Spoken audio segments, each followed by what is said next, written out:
buongiorno, partiamo con questo 30 maggio, sto maggio non finisce più, non so, è lunghissimo, sarà perché piove sempre, freddo, speriamo che finalmente arrivi l'estate come ha detto il meteorologo che ho avuto ospite da metà giugno, ha detto non prima, da metà giugno, che parta questa finalmente estate perché il sole fa bene al corpo, fa bene alla mente, fa bene a tutto. E parleremo di sole e di bellezza con due ospiti graditissimi, abbiamo Arturo Pizzolon, presidente Ente Parco Sile, che è qui con noi questa mattina per spiegare l'importanza di investire anche su queste meraviglie e la fortuna che abbiamo i parchi. Ecco, questo è il Parco del Sile, poi c'è il Parco dello Storgo e tantissimi altri parchi dove veramente abbiamo dei polmoni verdi che neppure immaginiamo. Forse dobbiamo conoscerli di più, apprezzarli di più, non lamentarci sempre perché li abbiamo a due passi da casa. Però c'è un altro ospite graditissimo con una veste diversa dalla solita, Marco Mestriner. Eccolo qua, il nostro campione che si presenta in un'altra veste. Perché cosa è diventato Marco Mestriner? Cosa farà? Prego Marco. Beh Mirella, la presentazione forse è anche un po' troppa. No, semplicemente da un mesetto a questa parte sono stato incaricato dal Comitato Italiano Paralimpico come delegato della provincia di Treviso proprio per il CIP, quindi un piccolo ulteriore impegno che si aggiunge alla mia lunga scaletta di impegni sportivi, però mi fa piacere, insomma, ecco.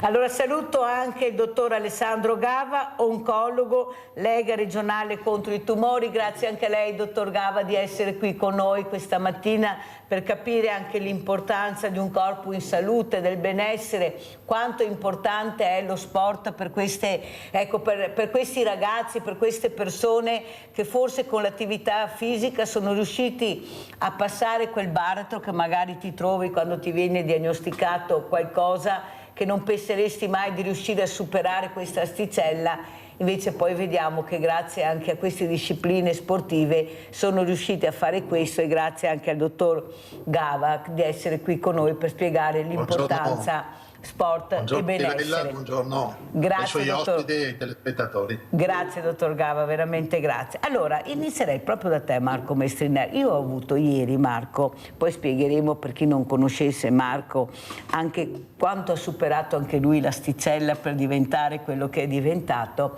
Ho avuto l'associazione Sclerosi Multipla. Queste donne, queste ragazze, ma anche molto giovani purtroppo, che però ieri, e non solo ieri, anche le altre volte che le ho invitate, la prima cosa che mi hanno fatto vedere, lo dico veramente con orgoglio, è il tacco 12. Guarda Mirella come giriamo. Questo Marco, grazie alla ricerca, alla scienza, loro hanno detto anni fa era impossibile per noi pensare di fare quello che facciamo adesso e invece grazie a questo, guardaci, tutti ci dicono ma queste non hanno assolutamente niente, sono normalissime, voi non avete idea di invece quello che ci succede quando ci alziamo al mattino e durante la giornata, però crediamo nella scienza e nella ricerca e se siamo arrivati a questo punto che qualcuno ci vede normali è merito di questo. Tu cosa vuoi dire Marco? E spieghiamo che anche Marco Mestriner, oltre che sportivo, una persona che ha superato l'asticella con la voglia di vivere. Beh, diciamo intanto per quanto riguarda l'aspetto prettamente della malattia e della salute,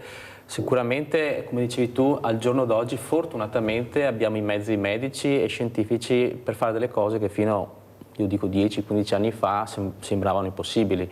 Io ho fatto un trapianto di rene nel 2011 qua a Treviso e ti posso assicurare che agli inizi degli anni 2000, metà anni 90, un ragazzo che veniva trapiantato era considerato una persona che doveva stare a casa sul divano, muoverci pochissimo, stare attento a qualsiasi cosa, mentre oggi fortunatamente io ho la fortuna di vivere una vita quasi normale, ovviamente sotto controllo medico, tutto quello che ci vuole, però insomma io ho girato l'Italia, sono stato in Australia 2 anni fa per un mondiale, quindi da persona fragile ho attraversato il mondo, sono andato a fare delle gare internazionali dall'altra parte del mondo, quindi posso dire assolutamente che fortunatamente al giorno d'oggi abbiamo le possibilità di superare anche situazioni veramente difficili. E nel mio caso ti posso anche dire che l'attività fisica e sportiva è stata essenziale per questo, perché comunque per me è una passione, ma una passione che mi aiuta molto, una passione che mi aiuta a pensare che se c'è un obiettivo da raggiungere, un ostacolo, un avversario da superare, ci si mette tutto quello che si può mettere per arrivare dove ti prefiggi di arrivare, ecco.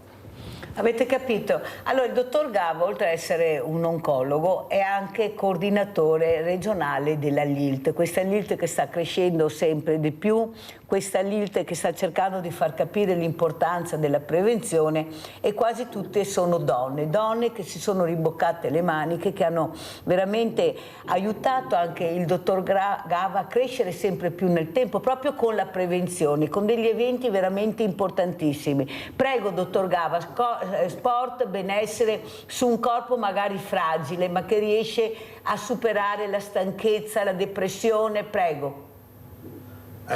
Lo sport e l'attività fisica sono armi fondamentali nella battaglia contro i tumori, sia nel campo della prevenzione sia nel momento della riabilitazione. E qui voglio lanciare anche un messaggio, perché la LILT si rivolge ai giovani, perché vi sono segnali che provengono dagli Stati Uniti, ma abbiamo le prime avvisaglie anche nel nostro continente e anche in Italia, che c'è un aumento di incidenza dei tumori anche nelle fasce giovanili. Cioè, per fortuna l'incidenza dei tumori si alza dopo i 50-60 anni, però stiamo assistendo a un lento ma progressivo incremento anche nella fascia 20-49. Quindi è proprio attribuibile a scelte di vita che non sono corrette, e tra queste non fumare, l'alimentazione e l'attività fisica sono degli strumenti fondamentali per vivere in salute e cercare di non ammalare. E quindi noi entriamo nelle scuole proprio perché siamo convinti che, partendo dalle nuove generazioni, informando accuratamente su quella che sono scelte che adesso sembrano premature, ma che invece sono fondamentali per non ammalare da adulti, sia di malattie oncologiche, di malattie cronico-degenerative, di malattie cardiovascolari. E quindi fare dell'attività fisica regolare fin da giovani, alimentarsi in modo corretto, scegliere di non fumare, anche esporsi al sole con una fotoprotezione, sono tutti strumenti fondamentali, perché sono nelle fasce giovanili sono proprio alcuni tumori, quali il tumore sempre al seno per la donna, ma i tumori del testicolo, il melanoma, i tumori della tiroide, sono tumori che stanno aumentando di incidenza nella fascia giovanile. Quindi lanciamo questo messaggio: abituiamoci a fare prevenzione fin da giovanissimi. E qui coinvolgo il presidente del Parco Sile, Arturo Pizzolon, che è anche un amico, una persona molto sensibile, perché, presidente Pizzolon, dobbiamo vedere certe attività sportive concentrate nei centri storici, parlo in generale così non faccio male a nessuno, dove veramente i residenti, le persone che devono arrivare per i parcheggi, per tutto, sono in sofferenza. Dove abbiamo questi polmoni verdi meravigliosi per fare attività sportive, discipline, anche eventi di un certo genere, che vengono snobbati. No, me lo deve spiegare, Presidente, perché veramente non ne andiamo fuori. Lei sa che sono anni che io mi batto per questo, perché capisco magari nel periodo invernale cerchi di concentrare, ma adesso primavera, estate, autunno, poi sentirò anche Marco, la bellezza di fare la palestra all'aperto, la corsa all'aperto, proprio su questi percorsi che sono meravigliosi, che i turisti ci invidiano. Ecco, unire le forze per promuovere questi parchi che spesso non sono conosciuti neppure dai trevigiani, penso Villa Margherita, per dire, il Parco degli Alcuni, degli alberi parlanti, il Parco dello Storga. Ecco, come mai, Presidente? Eppure voi cercate di far capire l'importanza di questi parchi, prego, specialmente del Parco Sile. Buongiorno a tutti e ringrazio dell'invito, Mirella. È una risposta, io non ce l'ho, o sono più risposte, nel senso che gli eventi che si organizzano probabilmente vengono attratti in certe collocation dagli organizzatori perché hanno delle finalità di visibilità o quant'altro. È vero invece che abbiamo, come dicevi, l'opportunità di avere degli spazi verdi, delle situazioni intriganti e possono essere sfruttate a questo fine, proprio per attività diciamo, sportiva professionale, ma per eventi che si avvicinano alle finalità di recupero o di fisioterapie che possono essere utili a quello che parliamo oggi.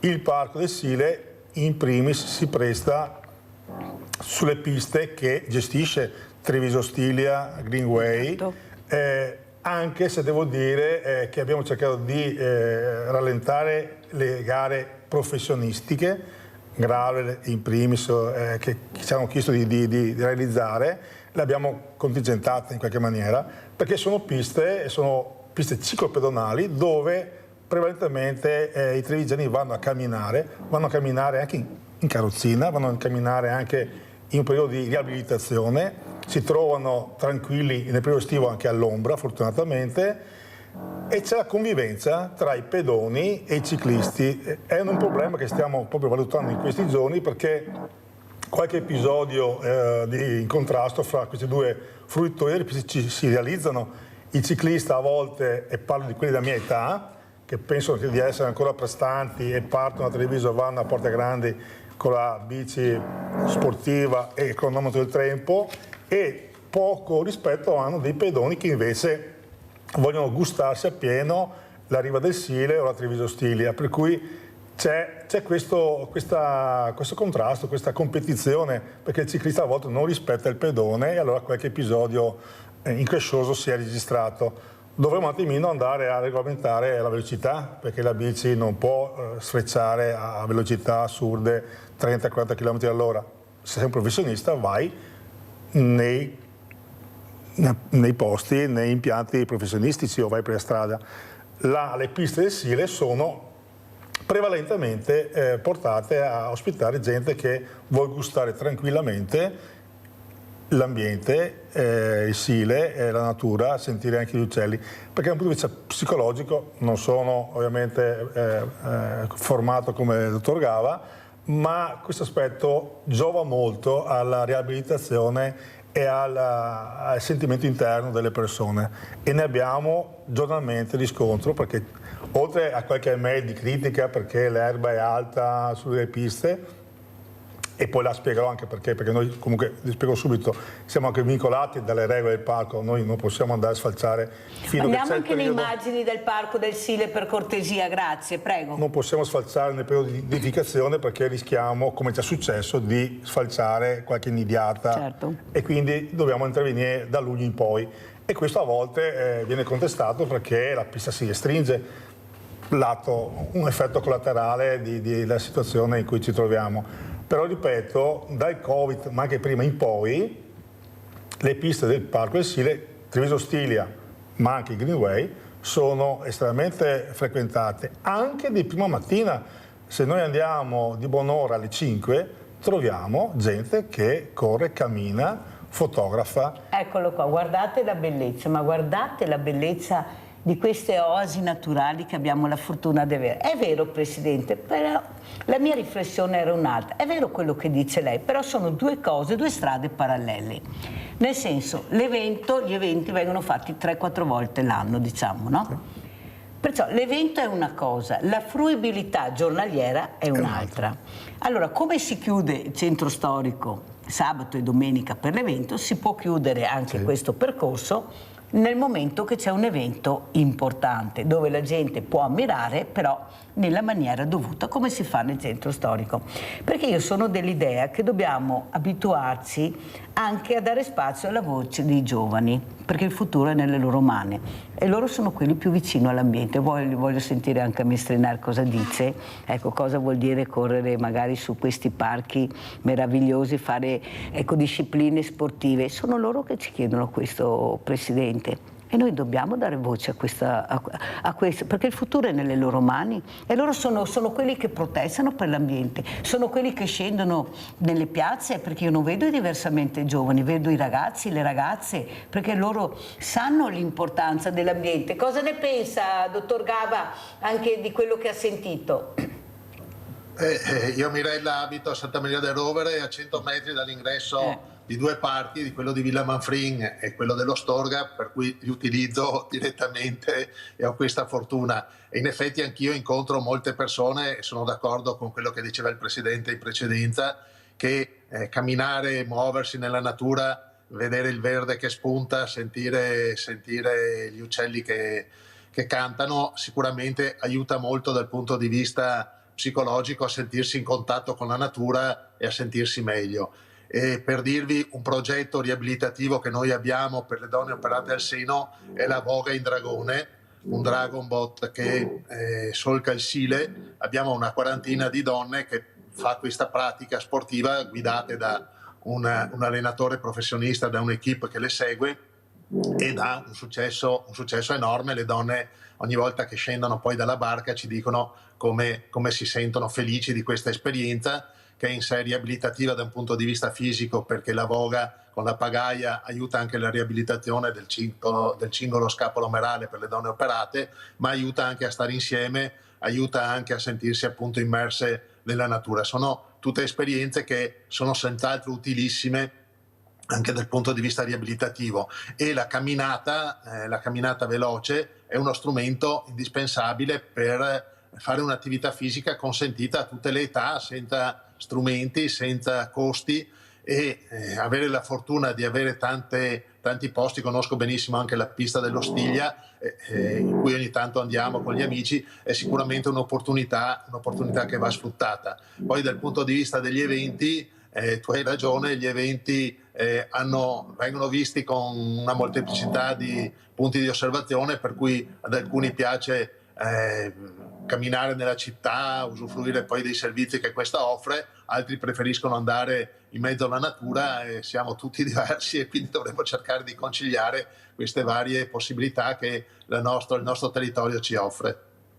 Sentiamo anche Marco Mestriner, ha detto i lavori, ecco, cosa ne pensi di cercare anche di sederci tutti attorno a un tavolo e di cercare di trovare le soluzioni migliori? Penso ad esempio anche al Montello, ad esempio. Io ho un amico toscano che quando viene giù dice: ma voi vi rendete conto di cosa avete a 2 passi da casa? Eppure pochissimo sfruttato, cioè inutile che ce l'ha. Oppure le colline di Valdobbiadene, adesso il sindaco di Valdobbiadene, che saluto, ecco, per dimagrire ha detto: vado a fare una passeggiata, una bella camminata con gli amici, guardate cos'è uscito, e le persone che si sono avvicinate. È bellissima questa, ecco, per caso nascono queste cose. Prego Marco.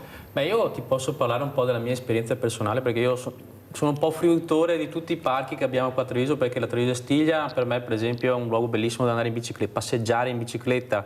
L'Alzaia del Sile o Greenway, molto durante il periodo del Covid la utilizzavo per andare a correre, per allenarmi, perché non si poteva fare altro. Certo. Ecco, il Covid ci ha insegnato per esempio una cosa, che sembrava che lo sport dovesse morire perché non c'erano le strutture al chiuso, e abbiamo riscoperto lo sport all'aperto, quindi probabilmente sì, c'è bisogno anche un po' di fare cultura su quegli spazi e come possono essere fruiti. Io sono un pallavolista, quindi purtroppo o per fortuna ho bisogno molto spesso di giocare in un palazzetto, però non disdegno appunto la corsa all'aperto piuttosto che la passeggiata in bicicletta. Qui a Treviso forse abbiamo la fortuna di avere troppi luoghi e quindi, come dici tu, non ci rendiamo conto che magari il Montello piuttosto che il Sile sono comunque luoghi che possiamo visitare. Ieri ero a Possagno, mi sono fatto una passeggiata dal Canova nelle viuzze che ci sono intorno, anche dei posti bellissimi, poco frequentati, esatto. Ma che i turisti stranieri, per esempio, lì, ho visto ieri sera c'era una famiglia di, penso, tedeschi, insomma, noi sappiamo di averli, ma non ci andiamo, probabilmente perché diciamo: ma li snobbiamo perché sono troppo vicini a casa. Se fossero a 500 km da casa, probabilmente, che bello, è distante, allora lo vado a vedere. Non lo so, io magari esagero, però no, è vero. Diciamo che i trevigiani forse sono un po' troppo ben abituati. Io ho girato l'Italia, ho girato anche fuori dall'Italia, e vi assicuro che insomma luoghi come Treviso, le strutture che abbiamo qui, difficilmente si trovano tutte assieme in un luogo solo. Noi abbiamo la fortuna di avere il mare a 40 minuti, la montagna a 40 minuti, il Sile, i laghi, abbiamo tutto. Cioè, abbiamo troppo forse, e quando tu hai troppo non lo valorizzi probabilmente, oppure non lo so, ci vorrebbe forse, come dici tu, un po' di organizzazione più pensata nel dare il giusto spazio, il giusto valore ai luoghi anche naturalistici che abbiamo. Devo dire una cosa però, che io ho seguito, non so, sicuramente anche voi, il Giro d'Italia. Ecco, il Giro d'Italia è uno di quei grandi eventi che fortunatamente mette anche in risalto il territorio, perché sono partiti da Treviso, ma hanno fatto il giro di tutte le colline, quindi c'è la possibilità anche con questi grandi eventi di dare visibilità e valore al territorio che noi qui abbiamo intorno, ed è splendido. Guarda Marco, ti do ragione, perché io molte volte, siccome a me piacciono molto i sindaci, perché sono quelli che mi danno le risposte più concrete, quelli che capiscono i problemi del territorio, invito tutti i sindaci che posso, anche dei paesi limitrofi, e molte volte dico: e ci fanno vedere, magari mandano i video e le immagini dei loro paesi. E devo dire che poi arrivano le telefonate: ma che bello, ma come mai? sono a due passi nel vero senso della parola. Ecco, siamo anche noi un po' pigri culturalmente di capire le bellezze che abbiamo attorno, ma forse la colpa è perché è sempre anche molto chiuso, tutto chiuso. Noi delle volte giriamo, vediamo delle chiese, delle realtà, le mostre. Cioè noi dobbiamo, secondo me, e l'ha dimostrato anche l'ultimo evento che è stato fatto a Treviso, dov'è che va il turista o anche lo sportivo che viene a fare la gara? Va a vedere la mostra? Va a vedere le bellezze del territorio, non va a far shopping, l'abbiamo detto, l'abbiamo scritto, l'abbiamo ridetto, qualcuno non riesce a capire perché è molto ammirata la via, vado a vedere il bello della città e questo lo hanno detto anche i negozianti che tanti hanno chiuso, non hanno tenuto neanche aperto, molti hanno chiuso prima, perciò le linee guida ci sono, per quello ho invitato il presidente del Parco Sile, anche perché dal 10 al 13 di luglio, e poi invito anche il coordinatore dottor Gava, proprio nel Parco di Sile abbiamo organizzato il villaggio delle associazioni, spero che partecipi anche la LILT, siamo più di 100 associazioni, dottor Gava, che hanno capito, poi manderemo anche le immagini che abbiamo fatto la prima edizione, questo ha dato lo spunto per far capire che ci siamo. Ecco, sono venuti dal Friuli Venezia Giulia, sono venuti da Verona, ecco, nonostante la pioggia, vedrà le immagini, hanno preparato il loro gazebo e dicevano il sole siamo noi, ci siamo conosciuti, perché il problema è che noi non ci conosciamo molto, non sappiamo chi siamo, cosa facciamo, non era rivolto ai cittadini la prima edizione, era rivolta proprio a conoscerci tra associazioni, chi sei, cosa fai, come posso aiutarti se hai bisogno, io ho una cosa, tu ne hai un'altra. Ecco, questo è il senso. Allora, prima di sentire il dottor Gava cosa ne pensa e trovare le immagini, andiamo a sentire Rinaldo da Venezia che ha bloccato il centralino. Vai Rinaldo! Ciao Mirella e buongiorno ai tuoi ospiti. Saluto Mestriner che li vedo con molto piacere. Bravo, mi fa piacere di rivederlo. E dopo, volevo dire Mirella, voi altri da del Sil, da avere uno dei fiumi più belli, più navigabili, senza paura, perché Rivetina è Porta Grande e oltre se vuole, ma parlo con le barchette, con le robette, da una remiera a Veneta che te bravi, al canottaggio ancora di più, ma perché non sfrutte che il popò del Sil, lì, in via Benfi, di una villa, con mio amico che è il Paron, aveva un sandoretto che mi ho insegnato a una vintena dei 13 anni a guardare un film in fondo dove c'è il mulino, che c'è il ristorante, perché dopo che c'è il taglio, no? Ma aveva una roba, sì, non c'è pericoloso, non c'è sporco, non c'è problemi, sfrutteo di più, anche con l'acqua, non solo con le biciclette. Qui tutei, paranuai, vede tantissime robe da fare. Io non voglio insegnare niente perché lo saprei meglio di me. Ma avere un polmone verde che io invidi a tutti, perché chi è che ha tutto quel po' di verde? Mezzo l'acqua, e l'acqua che non si sa, e il bar che sta bene perché non si marcisce, delle tante delle qualità.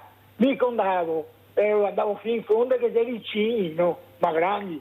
Quando che con la barca arrivavo vicini, mi diceva Maurizio, e parlo, dai Rinaldo, andiamo all'autonomo, poi se arrivati vicini, che salta addosso. E non questo andato, il signore ci aveva visto che arrivavamo, ma poi c'è vero, c'è solare, non ti trovi barche a motore, perché fin biondi qualche barca, ma non cos'è più di tanto. Guarda, è una fortuna avere una roba del genere. Grazie Rinaldo, fammi andare avanti perché ho tanti ospiti, ti ringrazio invece per quello che hai detto, l'apprezzamento che stai facendo a uno dei parchi più belli che abbiamo, lunghissimo, con un fiume meraviglioso. Prego, dottor Gava.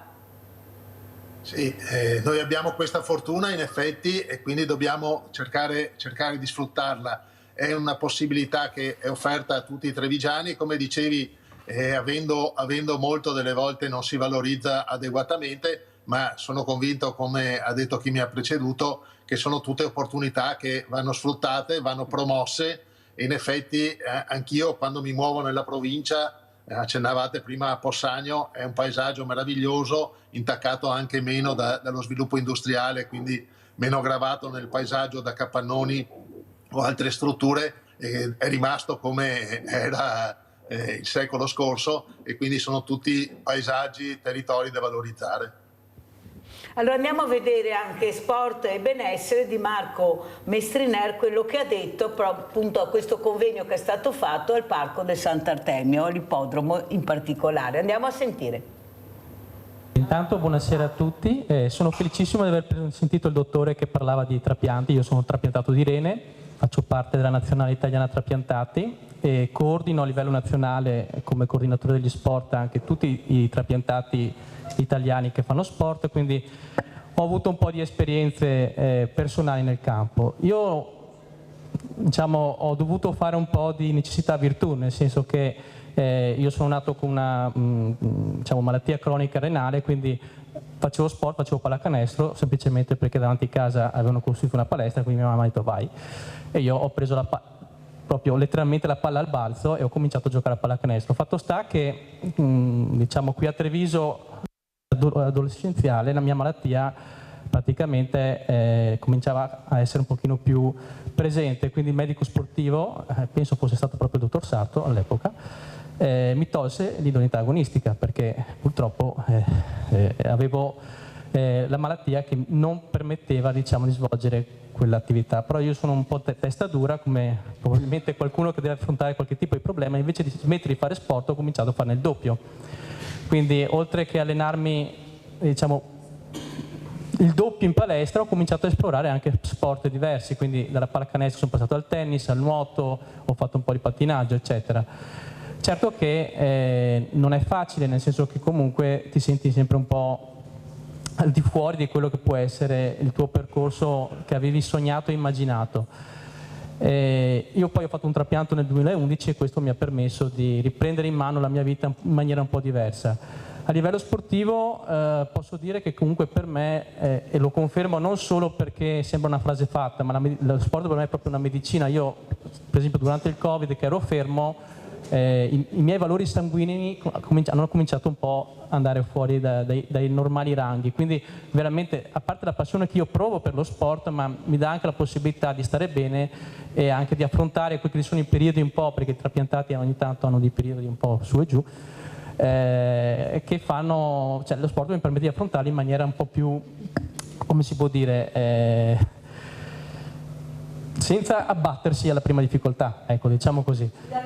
Mi dà lo stimolo di andare avanti, esattamente. Poi sinceramente attraverso lo sport sono rientrato anche in una socialità diversa che conoscevo, perché prima del trapianto sì, io abito qua a Treviso, facevo le mie attività a Treviso, ma non è che andassi tanto in giro per il mondo. Da quando ho fatto il trapianto e ho cominciato a fare sport dopo la malattia, io adesso per esempio la settimana scorsa ero a Napoli con la nazionale italiana, la settimana prossima sarò a Reggio, quella dopo tornerò a Treviso, abbiamo fatto un mondiale in Australia che abbiamo vinto a aprile scorso, l'anno prossimo avrò un mondiale in Germania, quindi comunque lo sport mi permette di andare oltre quello che io pensavo e immaginavo. Se uno mi avesse detto sul letto di ospedale dopo il trapianto guarda che andrei a vincere 2 o 3 mondiali, ho detto ma sei pazzo. Però, e invece piano piano, insomma, grazie anche a un po' di forza di volontà eccetera, si riesce ad andare oltre anche al limite che ti sei preposto, diciamo così. Grazie. Nadia in linea, vai Nadia. Mirella, buongiorno ai tuoi ospiti. Ciao. Buongiorno. Niente, volevo dire al Presidente che bisogna far presente che una certa parte del Parco del Sile ci sono anche degli abitanti e i ciclisti, i pedoni dovrebbero rispettare anche, perché qua nel comune, tra il comune di Treviso e Silea, camminano nella restiera a ventaglio 3-4 e occupano tutta la strada. In bicicletta non rispettano. Dovrebbero rispettare perché ci sono dei segnali e c'è gente che abita dentro. Io non ho mai visto nessuno in tangenziale a camminare in mezzo alla tangenziale. Sono strade, ci sono abitanti e devono rispettare. Grazie, arrivederci e buona giornata. Grazie Nadia, non per rispondere al posto del Presidente, ma che ti risponderà naturalmente. Io ieri ero proprio vicino al dottor Gava dove abita e c'è una palestra molto anche importante e c'è un'uscita per le ambulanze, c'è tanto di cartello, c'è una stradina stretta proprio per dare la possibilità alla Croce Rossa o ai mezzi di soccorso di uscire. Ecco, ho visto 6 macchine, 6 parcheggiate. No, che tornavano indietro perché finalmente hanno capito di chiudere quel cancello che è solo un cancello che deve essere usufruito dai mezzi di soccorso. Perché questi genitori devono portare il figlio, nonostante un parcheggio a 3 metri, non so se il dottor Gava ha capito dove mi riferisco, no, devono entrare con la macchina e far scendere i loro ragazzi davanti alla porta della macchina. A un certo momento ieri mi sono arrabbiata, ho detto sarebbe da denunciarvi tutti quanti, ma è mai possibile che poi andassero piano? Capisci Nadia che tutto il mondo è paese, ce n'è dappertutto, perché culturalmente non ci siamo, il rispetto del prossimo, della segnaletica, a noi proprio non ce ne può fregare di meno, è questo il problema che abbiamo, non è solo il Parco del Sile, è il nostro proprio, la nostra cultura di non rispettare le regole, perché siamo così. Dottor Gava, cosa dice anche in merito a quello che ha visto e ha detto anche Mestriner? Ecco, lo sport è salute e benessere, io non avrei mai immaginato di girare il mondo dopo il trapianto, prego. Intanto i miei più sentiti complimenti a Mestriner, perché una persona che riesce da una prova così significativa a trarre lo spunto per rilanciare la sua vita è senz'altro una persona che trova delle risorse che probabilmente non sapeva di avere e le ha fatte fruttare. Quindi ognuno di noi ha dei talenti e probabilmente è proprio nei momenti di emergenza che si capisce quanto si può fare. E fare attività fisica serve sempre, serve comunque, serve a qualsiasi età, aiuta a combattere l'obesità, che è un'altra delle piaghe della nostra società. Pensate che 1/3 dei bambini sono sovrappesi, un 10% è obeso e questa percentuale è doppia nella popolazione adulta.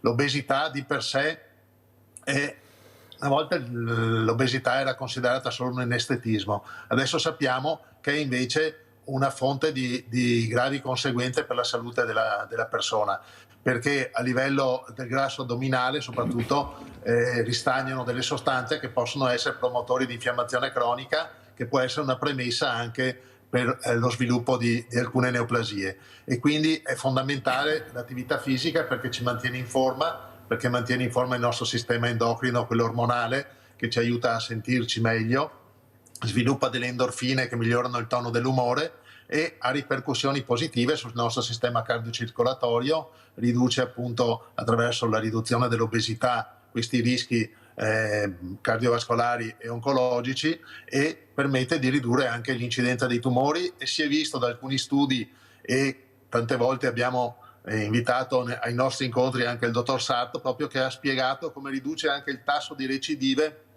per le persone che hanno avuto un tumore e quindi noi promuoviamo costantemente, abbiamo costruito una palestra grande ed una più piccola anche nella nostra sede di Via Ventone, proprio con una personal trainer, proprio per promuovere un'attività fisica costante, adattata alle esigenze di ogni persona in base all'età, alle patologie che la caratterizzano o agli esiti di interventi chirurgici che può aver subito, però diciamo che ad ogni età è opportuno che ci sia un'attività fisica costante calibrata su quelle che sono le possibilità di ogni individuo. Ecco, questi sono i messaggi che io voglio proprio come tutte le mattine cercare di dare, con l'importanza di quello che avete sentito, per questa è prevenzione per la tua salute, per il benessere del tuo corpo e della tua mente. Allora, Presidente Pizzolò, a Nadia cosa come commentiamo? Perché purtroppo è così e non c'è niente da fare. Purtroppo la signora Nadia ha ragione però in una quota parte, nel senso che i fruitori delle piste non sono tutti maleducati per fortuna, però basta la mela marcia per contaminare il cesto di frutta, no? E quindi va educata. La normativa, la disciplina o la verifica del giusto corretto dell'uso delle piste è in capo alla polizia comunale, locale, che ha miriadi di impegni da assolvere, quindi un giorno o 2 ore la pattuglia si presenta sulla pista e in quel momento tutti si comportano bene, o sui burci anche, no? dove non si deve passare in bicicletta, montati in bicicletta, ma puntualmente troviamo chi passa in bicicletta e se lo richiami magari ti manda anche a quel paese, se non peggio, oppure anche in Vespa abbiamo trovato qualcuno sopra il ponte. O col monopattino. O in bike e quant'altro. Figurati che nella Treviso Stilia, qualche anno fa, abbiamo sostituito le palizzate ormai obsolete in legno, guaste, con delle strutture in corten che la sovrintendenza ci ha autorizzato a posizionare. In prossimità dei passaggi di attraversamento delle strade pubbliche abbiamo messo delle transenne sempre in corten. Sono sparite. Ci hanno portato via la transenna in corten. Io non so cosa ci faranno con questa struttura. Poi un paio sono tornate, miracolosamente, le abbiamo sostituite, ma siamo a questi livelli. Ripeto, fortunatamente è qualche elemento, perché non posso credere che tutti i trevigiani siano così sciocchi, no? Però questi danno ragione alla signora Nadia, purtroppo. Pubblicità.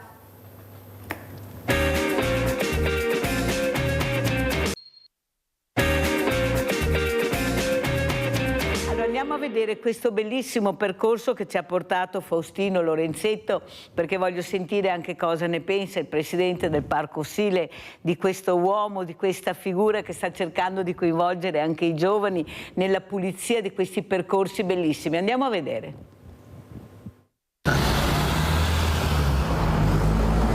Siamo qua oggi per presentare un nuovo percorso lungo il Parco del Sile, a Santa Cristina di Quinto, provincia di Treviso. Un percorso tra natura e cultura. Si arriva anche dalla pista ciclopedonale Ostiglia. Adesso vediamo come.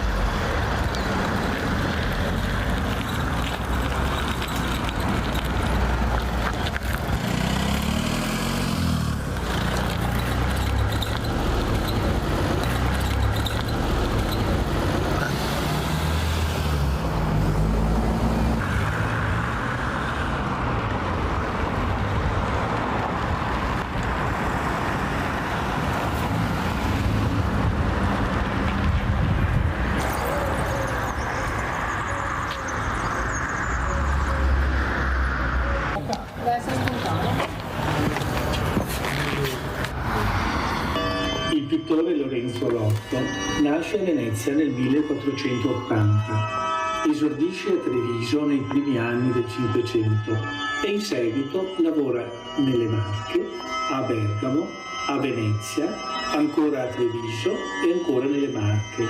Muore a Loreto nel 1556. Nella chiesa di Santa Cristina, Quinto di Treviso, si conserva una sua pala eseguita intorno al 1505. È la prima opera pubblica dell'artista. Vivarini, perché Vivarini gli scrive una lettera, probabilmente non gli era tanto simpatico, che dice: caro Lorenzo Lotto, la tua pittura non vale niente. L'acqua che scorre dalla fonte dopo il cammin di vita va a morire nello stagno per poi risorgere.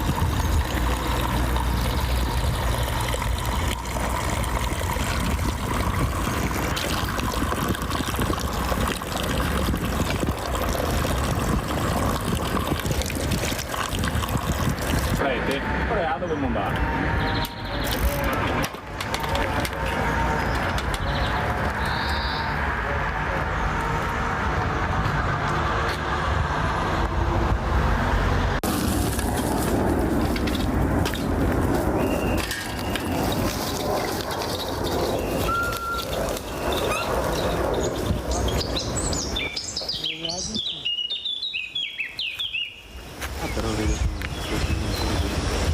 Sì, forse abbiamo un'altra puglia, però qui se non c'è pressione, le spine fuori, se non vede una vede, perché tanti dicono passabile e tappi.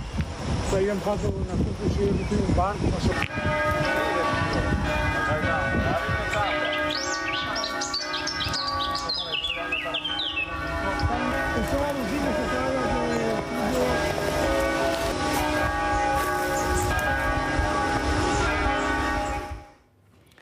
perché ho fatto vedere questo video al Presidente e anche agli altri ospiti e a voi a casa, dove abbiamo molte volte ospite questa meraviglia di uomo che è Faustino Lorenzetto, che sta cercando di coinvolgere i giovani.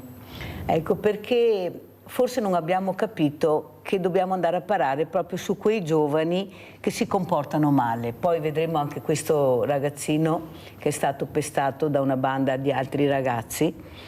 Forse riusciremmo proprio coinvolgendoli, facendoli diventare protagonisti proprio grazie alla cultura dello sport, dell'ambiente, al green, con la bellezza, con l'arte, perché se non ci proviamo non andremo da nessuna parte. Io sono convinto che quello che sta facendo Faustino Lorenzetto con questi ragazzini, ecco, io sono convinta che questi ragazzini non pesteranno mai a sangue un loro coetaneo, anzi si avvicineranno di più nell'ambiente che li circonda, perché sono i protagonisti, loro devono essere protagonisti, devono essere coinvolti. Cosa ne pensi, Marco Mestrinari? Poi sentiremo anche il Presidente.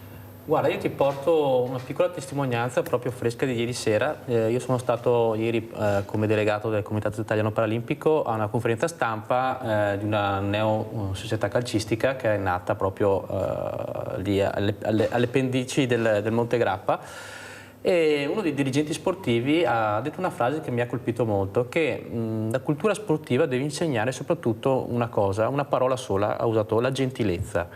La gentilezza che probabilmente viene spesso dimenticata. La gentilezza si declina in molti modi, nel salutare chi hai a fianco, ma anche nell'utilizzare le strutture che tu hai a disposizione in modo curato e pensando a chi verrà dopo di te.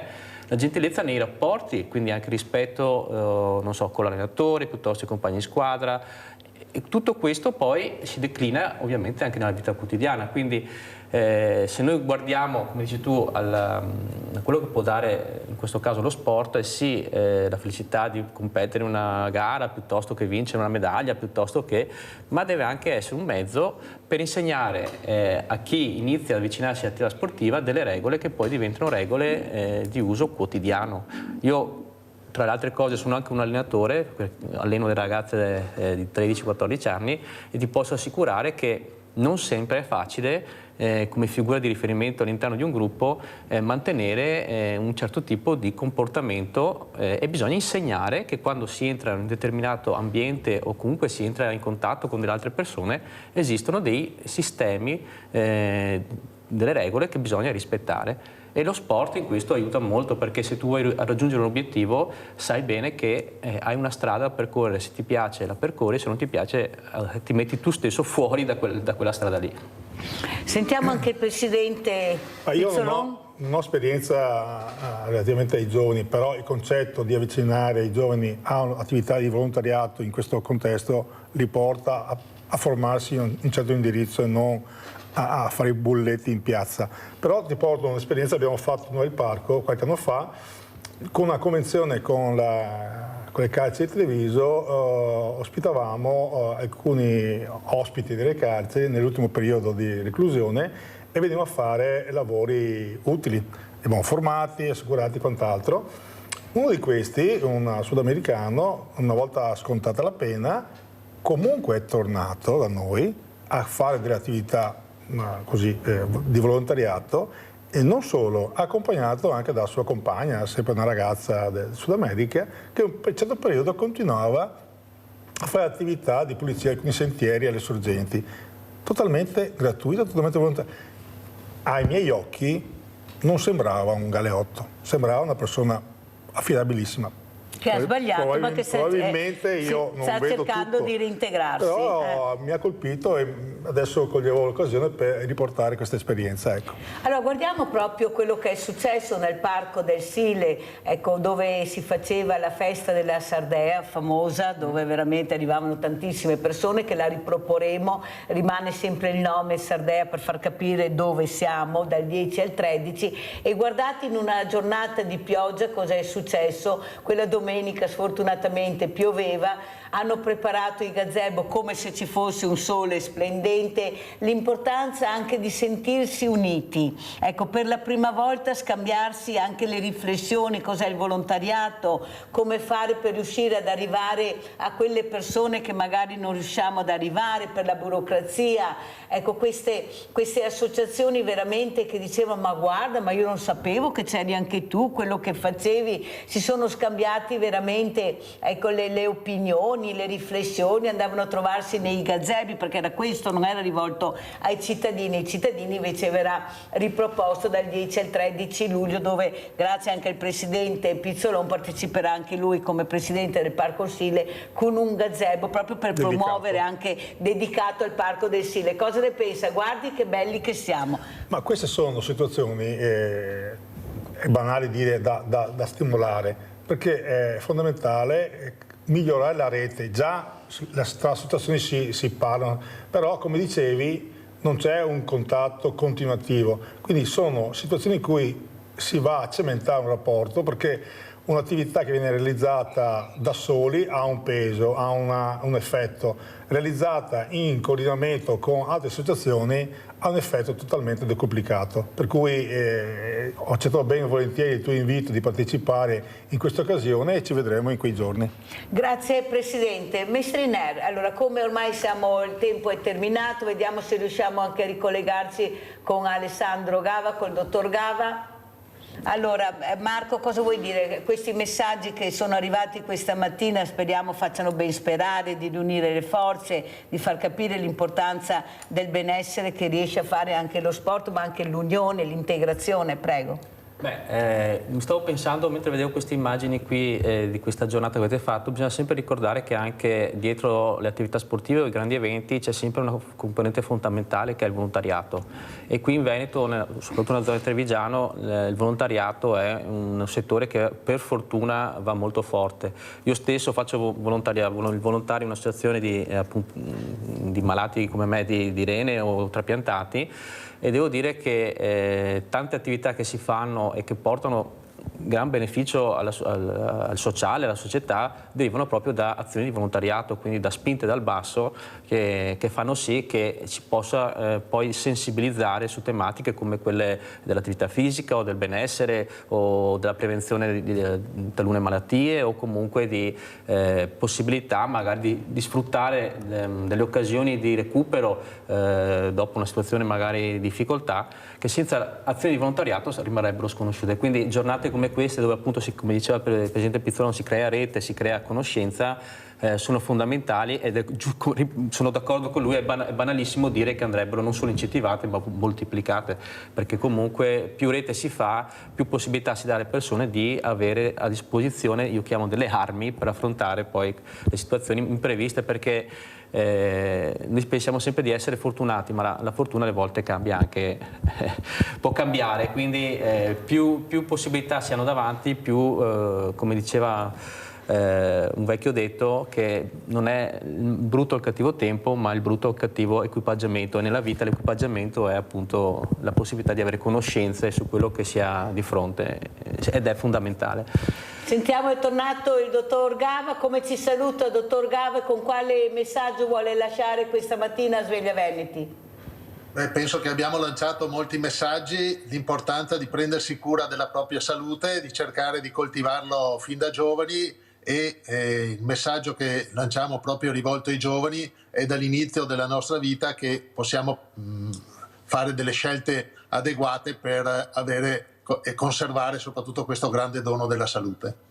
Grazie veramente al dottor Alessandro Gava di essere stato con noi, coordinatore della LILT. Ecco, questo numero poi di persone che partecipano a questi eventi fa riflettere su quello che sono i messaggi che stanno arrivando, che è quello di fare prevenzione, di essere uniti, perché veramente è fondamentale. Grazie, veramente grazie. Saluto a Marco Mestriner, grazie, è stato con noi, mentre il Presidente Pizzolon rimarrà ancora qui un pochino a Sveglia Veneti. Pubblicità.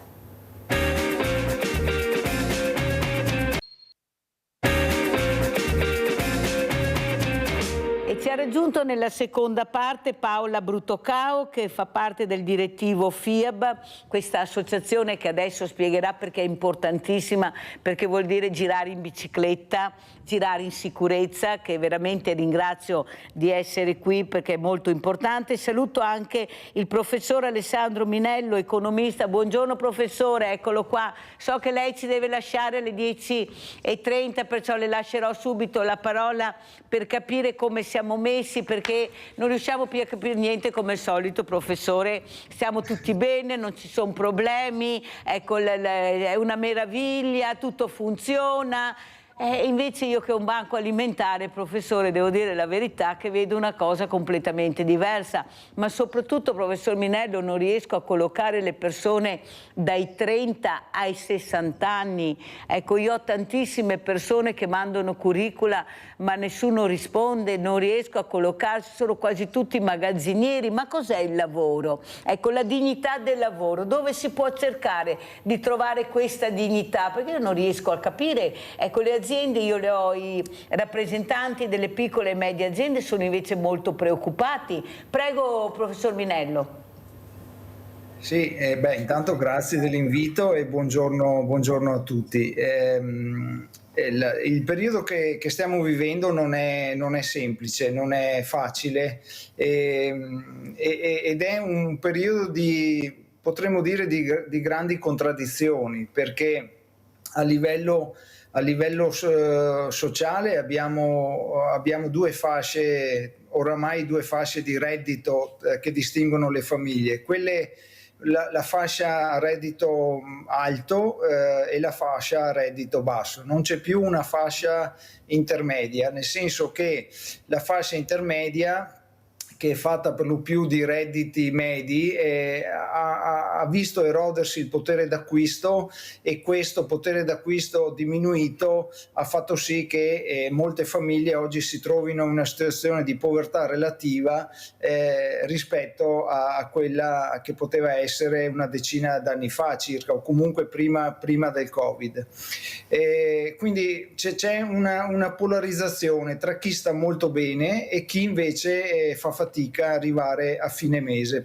Se vogliamo un po' riassumere la situazione. Poi c'è un problema lavoro, perché anche qui c'è un'altra contraddizione, nel senso che c'è un'offerta di lavoro da parte delle persone che vogliono lavorare, ma dall'altra parte c'è una domanda di lavoro che non incontra per vari motivi questa tipologia di offerta, e non lo incontra per molti motivi. Può essere un motivo di competenze, può essere a volte anche una distanza geografica tra la domanda di lavoro e l'offerta di lavoro. Altre volte può essere una distanza di prospettiva, cioè nel senso che spesso l'offerta di lavoro che è data dai lavoratori, chiamiamoli così, disponibili, questa offerta ha degli obiettivi, delle prospettive, ma anche delle ambizioni che magari non trovano riscontro in una domanda di lavoro che è una domanda spesso anche a breve termine, perché le imprese oggi fanno fatica a fare una programmazione a medio-lungo termine. Oggi spesso le imprese hanno ordini magari per 1 mese, 2 mesi, 3 mesi, quindi c'è molta incertezza sul mercato, e questo determina che chiaramente anche dal lato delle assunzioni, per esempio, una domanda di lavoro più flessibile, per cui si fa fatica a proporre contratti a tempo indeterminato e si opta per contratti a tempo più o meno flessibile, determinato, part-time. È normale in questi casi. Però d'altra parte le persone vorrebbero anche una maggior prospettiva e stabilità. Quindi stiamo vivendo proprio un periodo che alcuni hanno chiamato l'età del caos, no? E forse è proprio la definizione migliore, perché è caotico l'aspetto relativo al mercato del lavoro, anche all'economia e anche a livello sociale. Quindi noi non siamo abituati, o perlomeno non siamo ancora riusciti ad adattarci a una situazione che prevede livelli di incertezza, di discontinuità, di velocità che sono molto elevati rispetto al passato. Professor Minello, devo correre perché purtroppo il tempo è tiranno, lei ne ha anche poco questa mattina da dedicarci, ma la inviteremo ancora. Ma anche questo problema dei dazi, questo presidente americano che pensa di essere il padrone del mondo, decido, faccio, poi arriva qualcuno che gli dice guarda che non funziona proprio così, ecco, perché anche tu ti devi dare una calmata. Ma soprattutto ecco, l'andamento dell'economia, ecco, che ha paura, ecco, questa paura che si diffonde, cosa succederà, investo, non investo, e questi dazi che non si riesce a capire se arrivano, non arrivano, un colpo ci sono nella nebbia. Ecco, come pensa? Ma può un presidente di questa grande nazione a esprimersi in quella maniera, a mettere veramente in subbuglio tutta l'economia mondiale con queste sparate improvvise che poi vediamo? Prego, professore. Allora, il tema dei dazi va affrontato, secondo me, a due livelli. Il primo è appunto quello più politico e strategico, per cui sicuramente il presidente Trump usa quest'arma per realizzare, diciamo, quello che era stata la sua promessa all'elettorato americano, che era quella di proteggere l'economia americana e riequilibrare il sistema dei dazi a livello internazionale.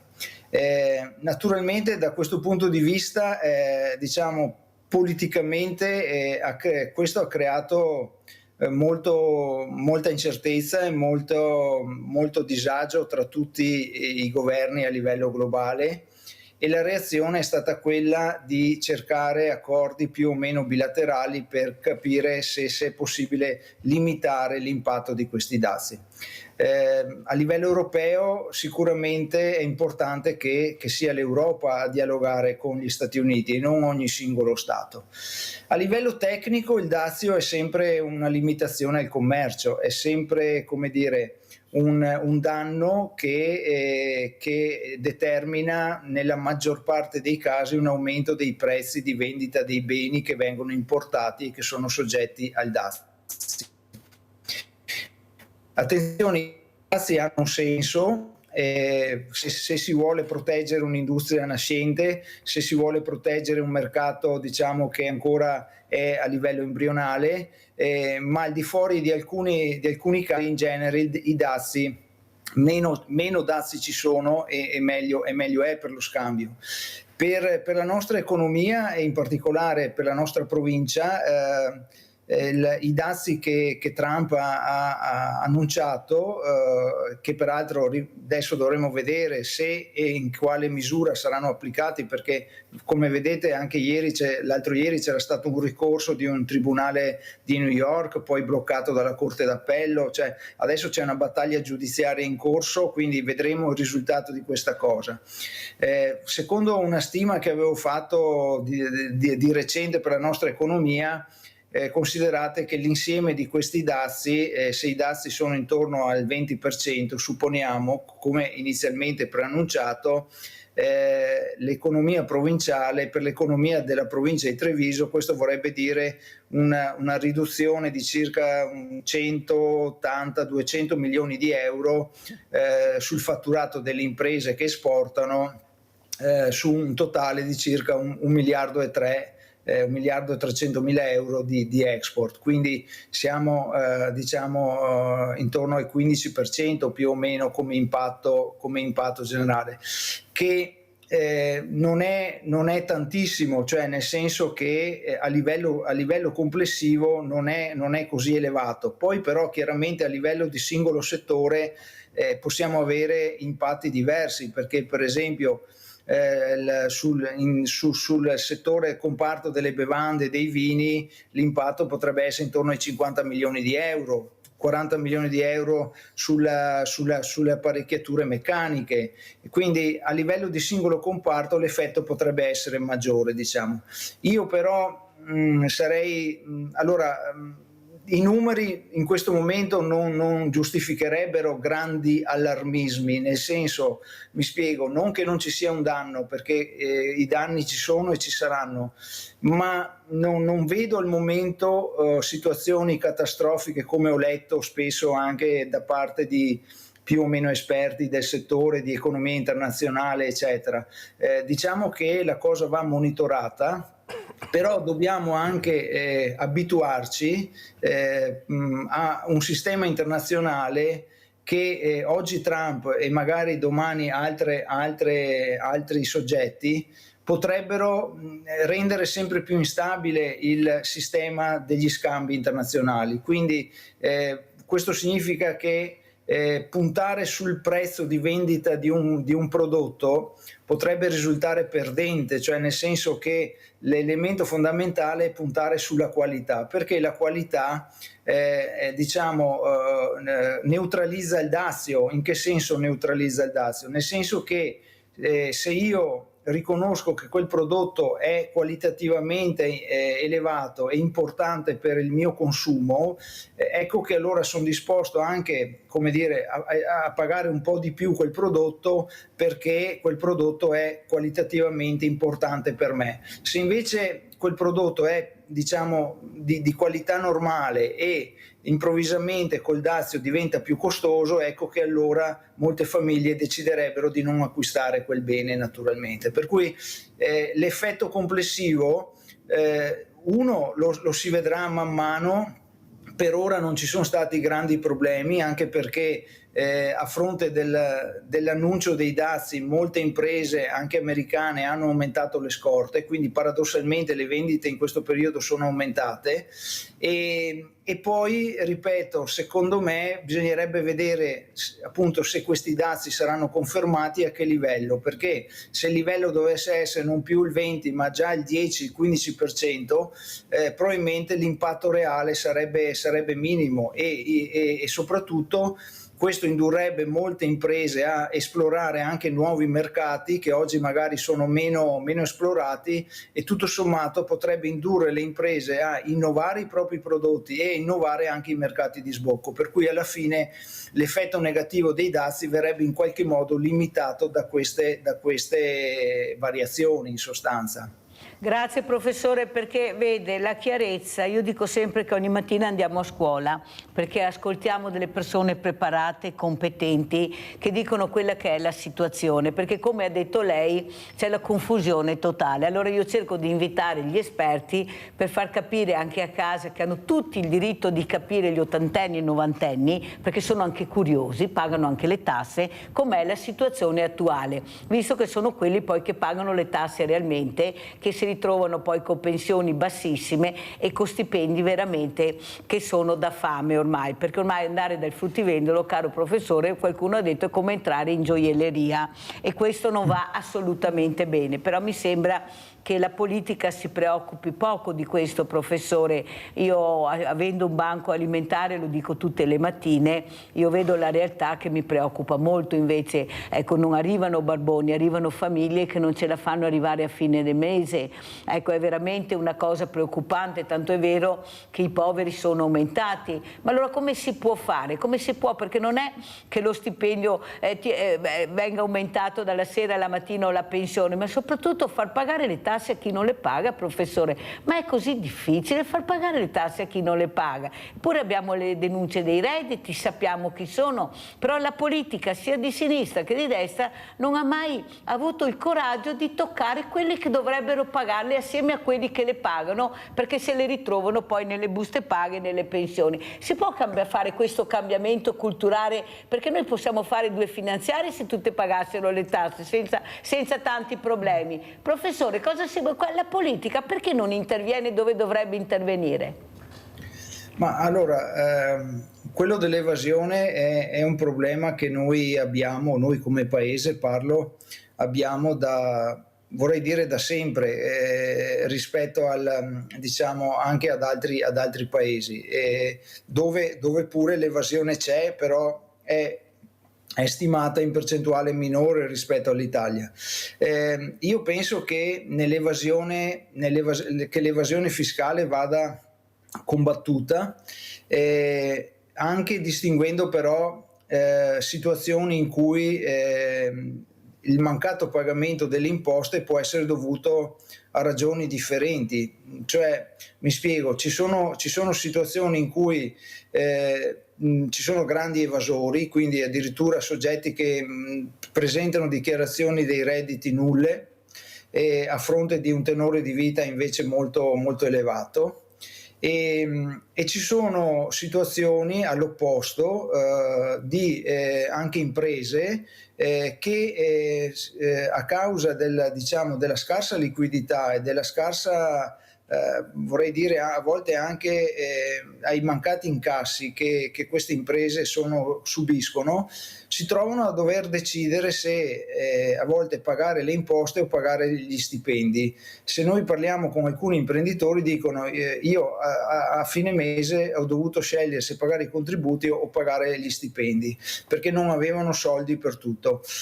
Questo per dire cosa? Che l'evasione non è mai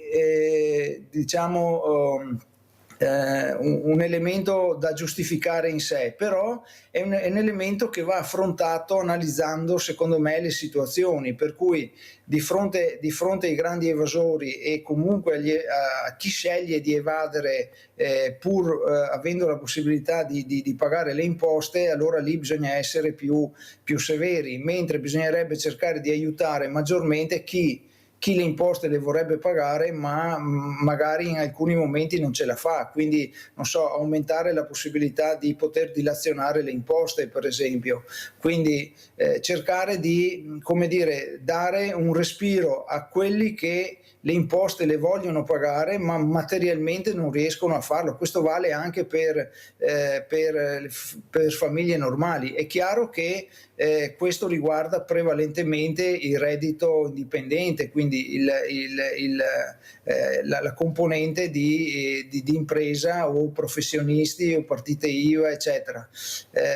Sicuramente un abbassamento della pressione fiscale potrebbe essere un aiuto, perché chiaramente oggi chi paga le imposte per intero oggi è antieconomico avere una partita IVA per esempio, perché mettendo assieme lo scaglione IRPEF, i contributi, gli acconti eccetera eccetera, alla fine uno è più come dire il costo che deve versare di quello che sostanzialmente è il reddito incassato quasi, cioè resta poco in sostanza. Allora bisogna secondo me agire su due livelli: uno, cercare di capire chi e come e perché c'è questa evasione, perché poi c'è un altro elemento, anche l'elusione delle imposte, che forse è ancora peggiore, cioè le persone cercano di eluderle anche quando potrebbero pagarle, anche questo è un altro tema.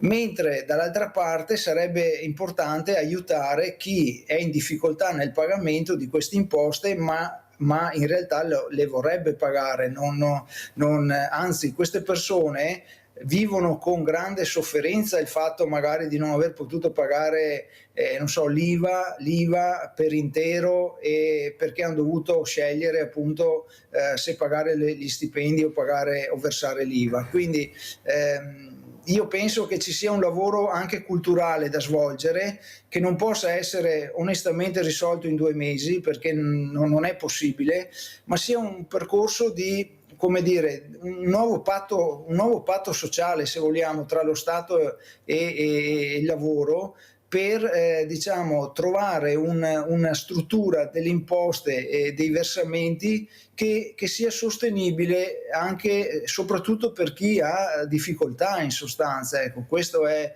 secondo me una strada, ma bisogna lavorare seriamente, senza colpevolizzare, senza punire, ma essere più severi solo nei confronti di quelli che volontariamente non versano le imposte. Grazie. Allora, prima di lasciare il professor Minello, visto che abbiamo assistito a una lezione di economia, vorrei sapere i miei ospiti qui presenti che domanda vorrebbero fare, ecco, cosa vorrebbero chiedere. Partiamo proprio da Paola Bruttocao, cosa vorrebbe chiedere dopo aver sentito, ecco, il professor Minello, poi parleremo naturalmente di quello che si occupa Paola Bruttocao, ma essendo una donna, essendo una persona che va a fare le spesa, che ha uno stipendio, una pensione, ecco, cosa vuole dire dopo aver sentito quello che ha detto il professor Minello? Beh, ringraziandolo appunto per la chiarezza e per i contenuti, io pensavo ogni qualvolta invito un professionista a casa perché ho necessità di un lavoro, e qualche volta viene data la possibilità, è scorretto dire questo chiaramente, però la realtà dei fatti è questo, no? Ci sono i due conti con IVA o senza IVA. Solo quando io potrò scaricare l'IVA, per esempio, sarò molto più contenta di pagare il lordo. Per cui anche noi cittadini ci troviamo molto in difficoltà in queste scelte, perché chiaramente gli stipendi o le pensioni che ci comportano una vita un po' attenta, là dove c'è da fare la scelta dei 50, 100, 200, 30 euro in più, ovviamente si fa una valutazione, perché se in un anno ci troviamo spesso a pagare professionisti perché abbiamo necessità di assistenze di più generi, diventa una spesa molto supplementare. Per cui qui in Italia ancora non c'è una politica a favore del cittadino che possa scaricare. E scaricando chiaramente sarebbe interessante vedere con i super bonus e i bonus se c'è stata più legalità, perché una politica a favore della far emergere il nero è stata anche quella dei super bonus, no? E quanto hanno contribuito alla totale fatturazione, perché lì siamo stati avvantaggiati come cittadini quando abbiamo potuto partecipare a questo, ecco, per cui credo che il nero e questa lotta all'evasione fiscale la si possa fare se il cittadino è messo in condizioni di richiedere la fattura, ma che abbia un vantaggio, comunque non uno svantaggio così importante. Sentiamo anche la domanda di Pizzolon, poi se vorrà il professor Minello risponderà, poi ci lascerà perché appunto ha un impegno. A parte essere d'accordo con l'intervento della Paola, di Paola, certo. Il punto che voglio sottolineare è i grandi gruppi, i grandissimi gruppi Stellantis oppure Amazon che fanno attività in Italia ma pagano le tasse fuori Italia. Quanto pesa questo fenomeno? Prego, professor Minello. Allora, la prima domanda, che è un'osservazione, mi trova assolutamente d'accordo, e quindi diciamo il fatto che la famiglia possa in qualche modo portare in detrazione la spesa dell'idraulico piuttosto che di altro professionista è importante, e questo sicuramente come dire, può essere un aiuto. Va detto anche che su super bonus io ho, come dire, un'opinione un po' scettica, cioè nel senso che da un lato è una misura importante per la riqualificazione degli edifici, non c'è dubbio da questo, dall'altro però è stato un onere, ha generato un onere finanziario importante, anche perché onestamente, anche per esperienza personale, molti preventivi,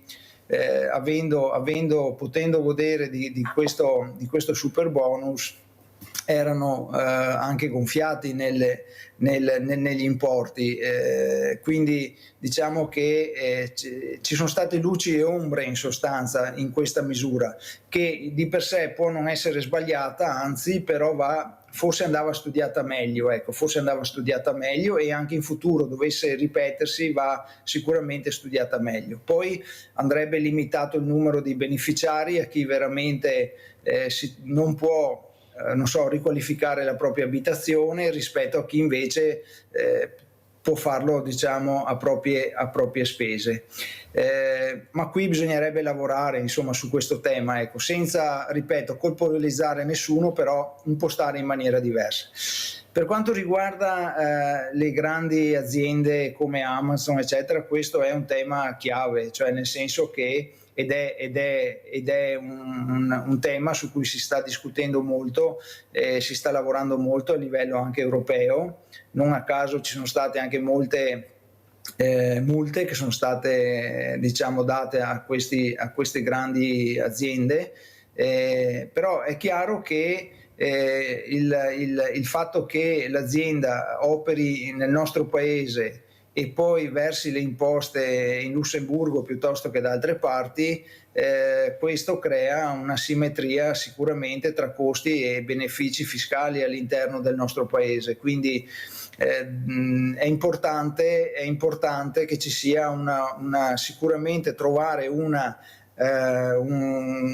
compromesso, nel senso proprio un punto d'incontro tra la situazione che c'è adesso e quella che tutti vorrebbero in futuro. Quindi potrebbe essere anche una cosa graduale per consentire comunque a queste aziende di adeguarsi a una fiscalità differente. Spesso l'obiettivo di una fiscalità diversa lo si può raggiungere anche con un percorso graduale, in modo tale che questo non generi contraccolpi negativi eccessivi, cioè che pregiudichi anche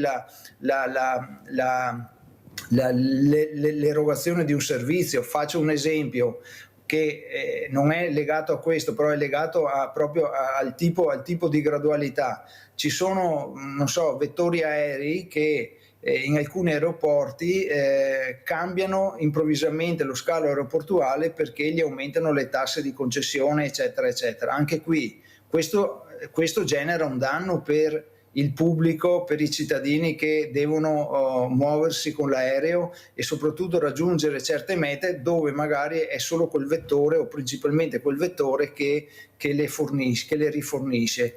Allora anche qua uno potrebbe dire: bene, negoziamo un percorso, cioè se io ti devo aumentare le imposte posso fartelo dal giorno alla notte oppure fartelo gradualmente. Cioè, quello che voglio dire è che secondo me il tema fiscale va accompagnato con un accordo tra le parti che possa essere in qualche modo accettato e che vada nella direzione però di cambiare la situazione attuale. E questo è una cosa che non sempre, o forse a volte non si può, ma a volte non lo si vuole fare. Perché? Perché i tempi della politica spesso sono molto ridotti e quindi spesso bisogna raggiungere l'obiettivo nell'arco non di 5 anni ma addirittura di 1 anno, 2, perché poi magari cambia il governo. E invece certe politiche avrebbero bisogno di tempi più lunghi.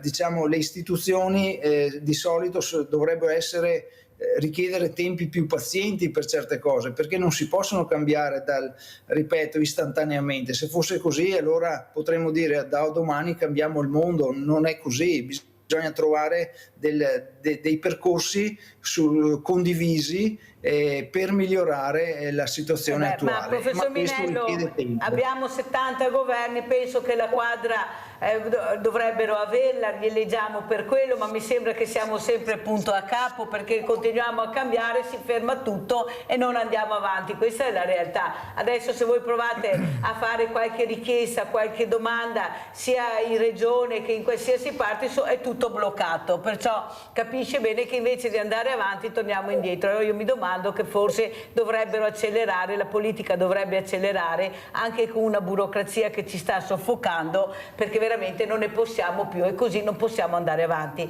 Grazie, veramente grazie al professor Alessandro Minello, economista, di essere stato con noi. Buon lavoro e grazie professore, veramente grazie. Allora andiamo a vedere invece un altro video del Parco Sile e poi appunto sentiremo con i nostri ospiti e poi saluteremo anche il presidente Arturo Pizzolò. Andiamo a vedere Faustino Lorenzetto cosa riesce a fare quest'uomo.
Fontanaso del Martin Pescatore.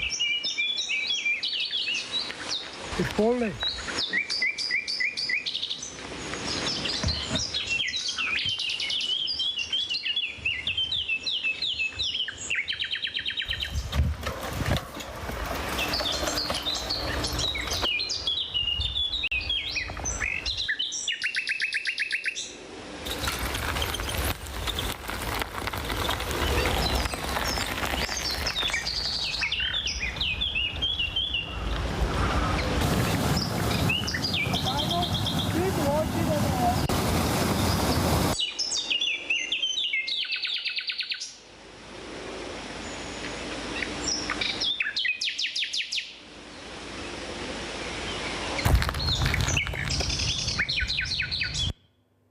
Allora, Paola Bruttocao, come commentiamo queste immagini che abbiamo visto con questi ragazzi con le biciclette? Adesso spiegheremo per chi non la conosce chi è Paola Bruttocao e cosa vuoi dire al presidente del Parco Sile. Prego Paola. Allora, fresco l'ultimo direttivo, una componente del direttivo ha detto c'è una socia che chiede perché non rifacciamo la Greenway, che è da un po' che non la facciamo, quindi sto organizzando un 3 giorni in cui partiremo da Treviso in bicicletta, si raggiungerà a Cavallino, ci si fermerà a dormire in campeggio, si andrà poi a fare una giornata a Sant'Erasmo, si ritorna a dormire in campeggio, il giorno successivo che sarà lunedì valuteremo dove andare, ci si fa portare poi con il traghetto a Venezia e si torna a casa in treno. Ecco, è una via che noi facciamo spesso, questa situazione di verde e questi suoni che abbiamo sentito, i profumi che si sentono. Io sono reduce, sono arrivata ieri sera da 4 giorni di Parenzana, che anche quella è una ciclabile in mezzo al verde, cioè si torna a casa risanati, rinvigoriti nello spirito, oltre che nel fisico, perché l'aria poi quando si ritorna in città la si sente la differenza. Perché è nata FIAB, Paola? FIAB nasce come associazione ambientale, Federazione Italiana Ambiente e Bicicletta, era Amici della bicicletta prima. Nasce allo scopo di promuovere lo spostamento lento e l'accedere in luoghi solitamente non accessibili. Noi in questi 4 giorni che abbiamo fatto la Parenzana abbiamo fatto delle single track, cioè dei sentieri singoli dove si passa solo con le biciclette, chilometri lungo gli olivi, chilometri dentro a foreste di faggi, di querce, di castagni, e quindi abbiamo visto il paesaggio che in macchina e delle volte anche a piedi non si fa. Vediamo anche le immagini intanto che Paola Bruttocao parla, perché sono delle belle foto che ci hanno mandato. Cosa vuoi chiedere al Presidente, tu che giri molto con questa associazione importantissima? Cosa vedi, cosa senti, cosa si potrebbe fare per migliorare, per arrivare di più alle persone e far capire l'importanza del territorio con l'ambiente? Allora, frequentarlo in primo luogo, facilitare la frequentazione. Solo se si va e si passano mezze giornate dentro, si torna a casa e si dice, io credo che la pandemia ci abbia aiutato molto in questo, perché si è stati costretti a stare in un luogo circoscritto, andare fuori al verde, avevamo tutti voglia. Ecco, quella è la partenza di un'uscita, un mercoledì credo, noi si fa il mercoledì e la domenica solitamente si esce, e quindi favorire la partecipazione. Poi è difficile non trascorrere giornate così.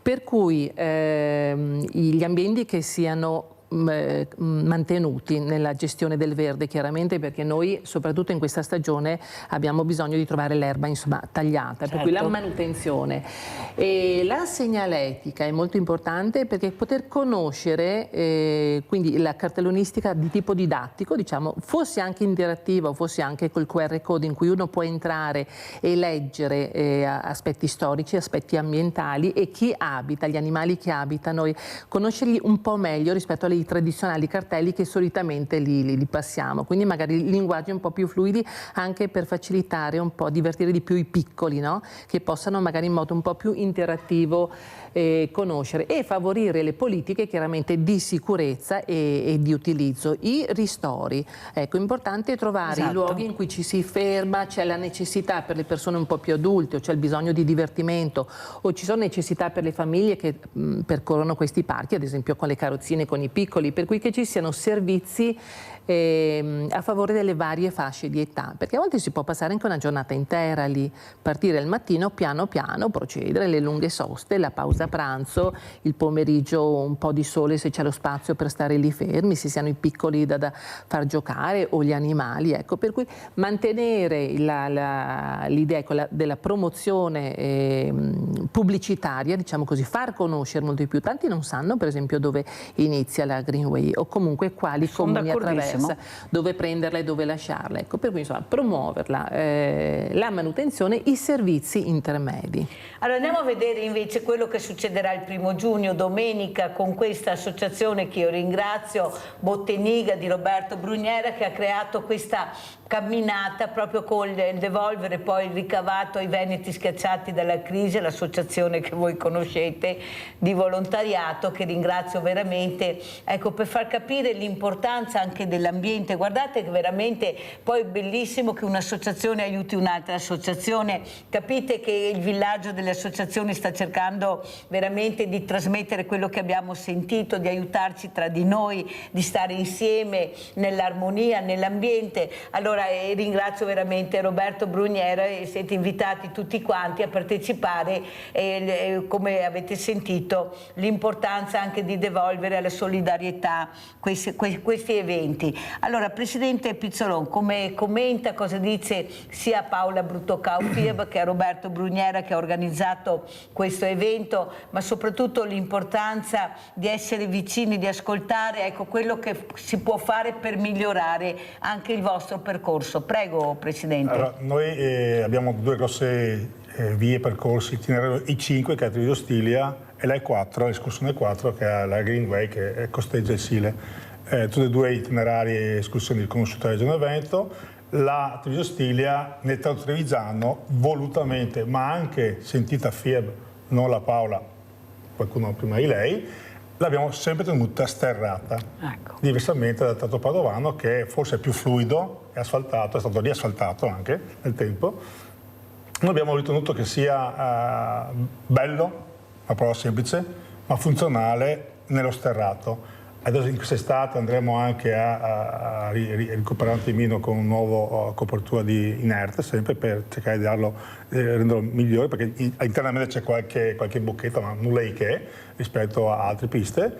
Nel tratto invece della escursione 4, la Girasile, è vero che c'è l'erba alta, ma ricordiamoci che non siamo in una pista urbana, ma siamo in una pista all'interno del parco e noi abbiamo, come ricordo nell'ora precedente, abbiamo anche delle norme da seguire, non possiamo essere noi che dettiamo le norme e poi le violiamo, e cioè non possiamo sfalciare finché siamo in periodo di ovodeposizione. Ergo, come tutti gli anni, andremo a tagliare, prendendoci le parole in Facebook e quant'altro, da luglio in poi, perché questa è la regola. Anzi, dovremmo anche tagliare e esportare. Noi andiamo a taruppare come si è sempre fatto, per carità. Ci sono dei tratti in cui privati o comuni hanno già tagliato di per sé per rendere la pista bella larga. Questo è un costo e la pista si restringe perché l'erba cresce, poi si piega e la pista da 3 metri si riduce a 1,5 metri, 2, come ben sappiamo. È un limite, se vogliamo è anche un pregio. Qualcuno l'anno scorso diceva sì, è vero, però ha anche il suo perché. Meno bene è che poi calino dall'altro i rovi che ti beccano in testa. Vero? Però Presidente, io personalmente mi ricordo un ospite che ha detto: ma in certi posti che fastidio vi dà l'erba alta? Ecco, io sono una di quelli, perché poi se tu apri l'erba, vai a vedere, dentro trovi il mondo. Sì, ma devi andare in bicicletta e dà fastidio. Ma è giusto così, cioè io non...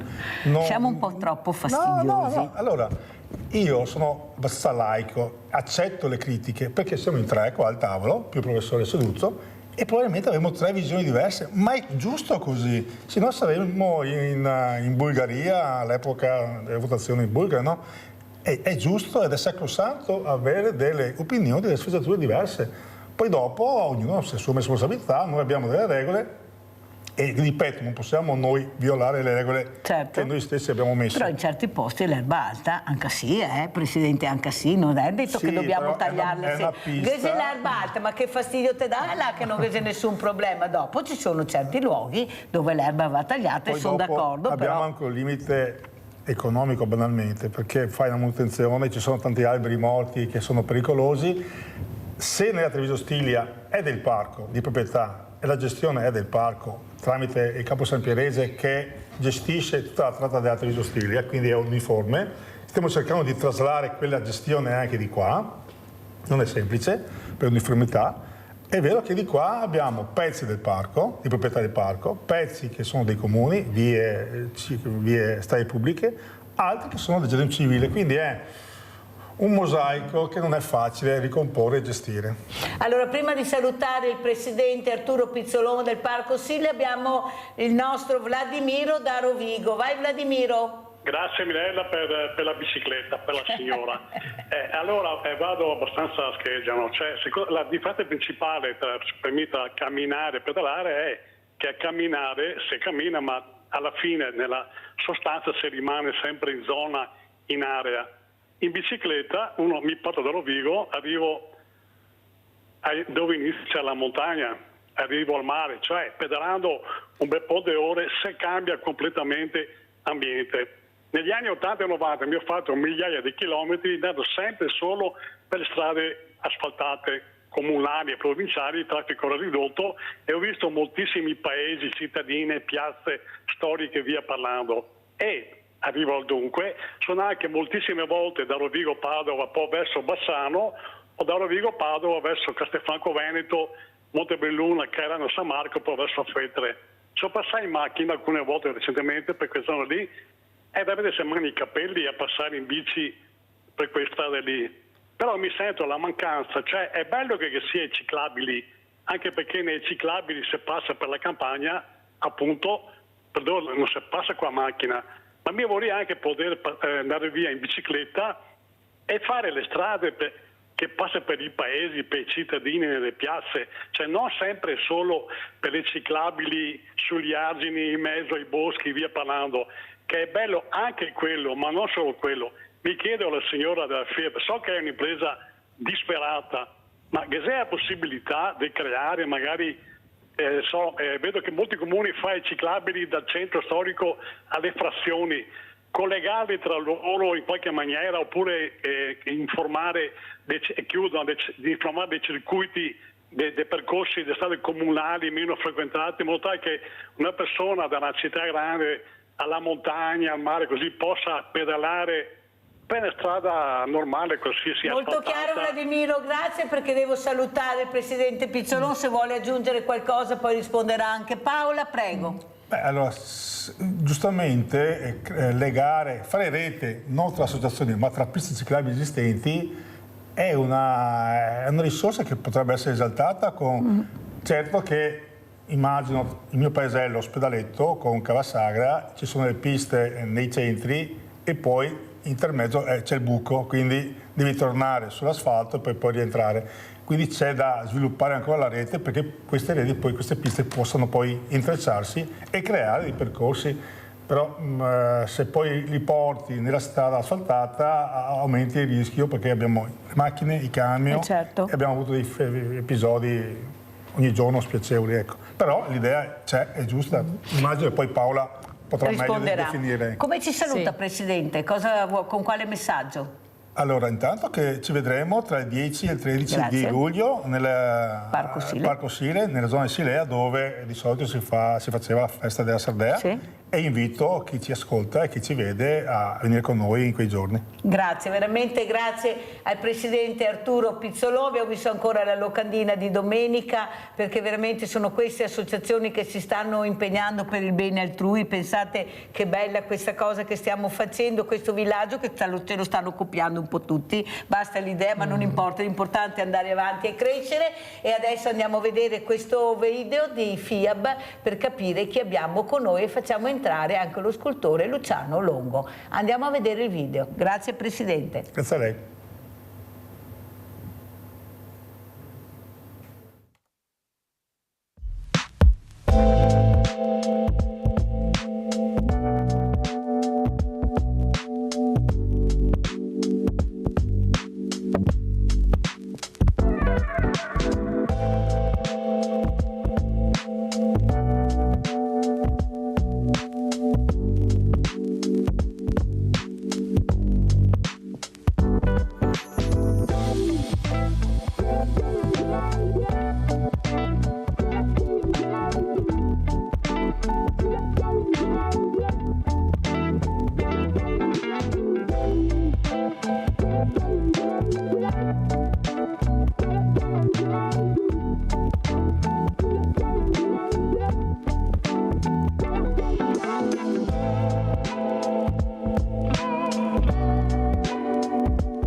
Quanto bello è vedere queste foto di tutte le età, il divertimento, il sorriso, la bellezza dell'ambiente. Intanto ringrazio anche Luciano Longo di averci raggiunto, questo scultore importantissimo che abbiamo la fortuna di avere qui a Sveglia Veneti. Poi risponderemo anche e vedremo anche cosa dirà Paola Bruttocao di queste foto, ecco, dell'emozione, ecco, che si prova nel vedere, ecco, questa socializzazione, questa allegria, questa spensieratezza che forse proprio queste attività ti fanno sentire. Però abbiamo prima Lorenza da Mestre. Vai Lorenza.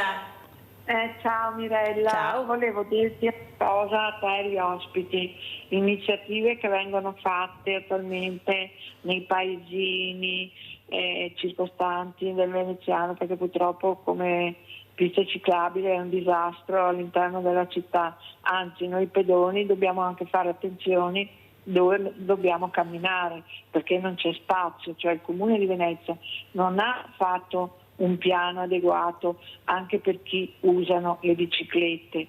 Non ci sono solo i monopattini a stile selvaggio che vanno anche in 2, anche in 3, senza casco, senza niente.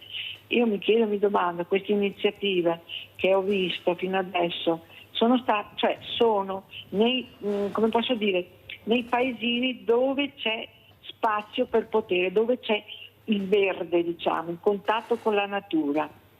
Io mi chiedo, mi domando, ma qua le amministrazioni veneziane hanno pensato all'interno, perché ci sono gli spazi per fare le piste ciclabili, ma non c'è stato interesse da parte, diciamo, degli amministratori che purtroppo ci dovrebbero governare in modo adeguato. Grazie Mirella.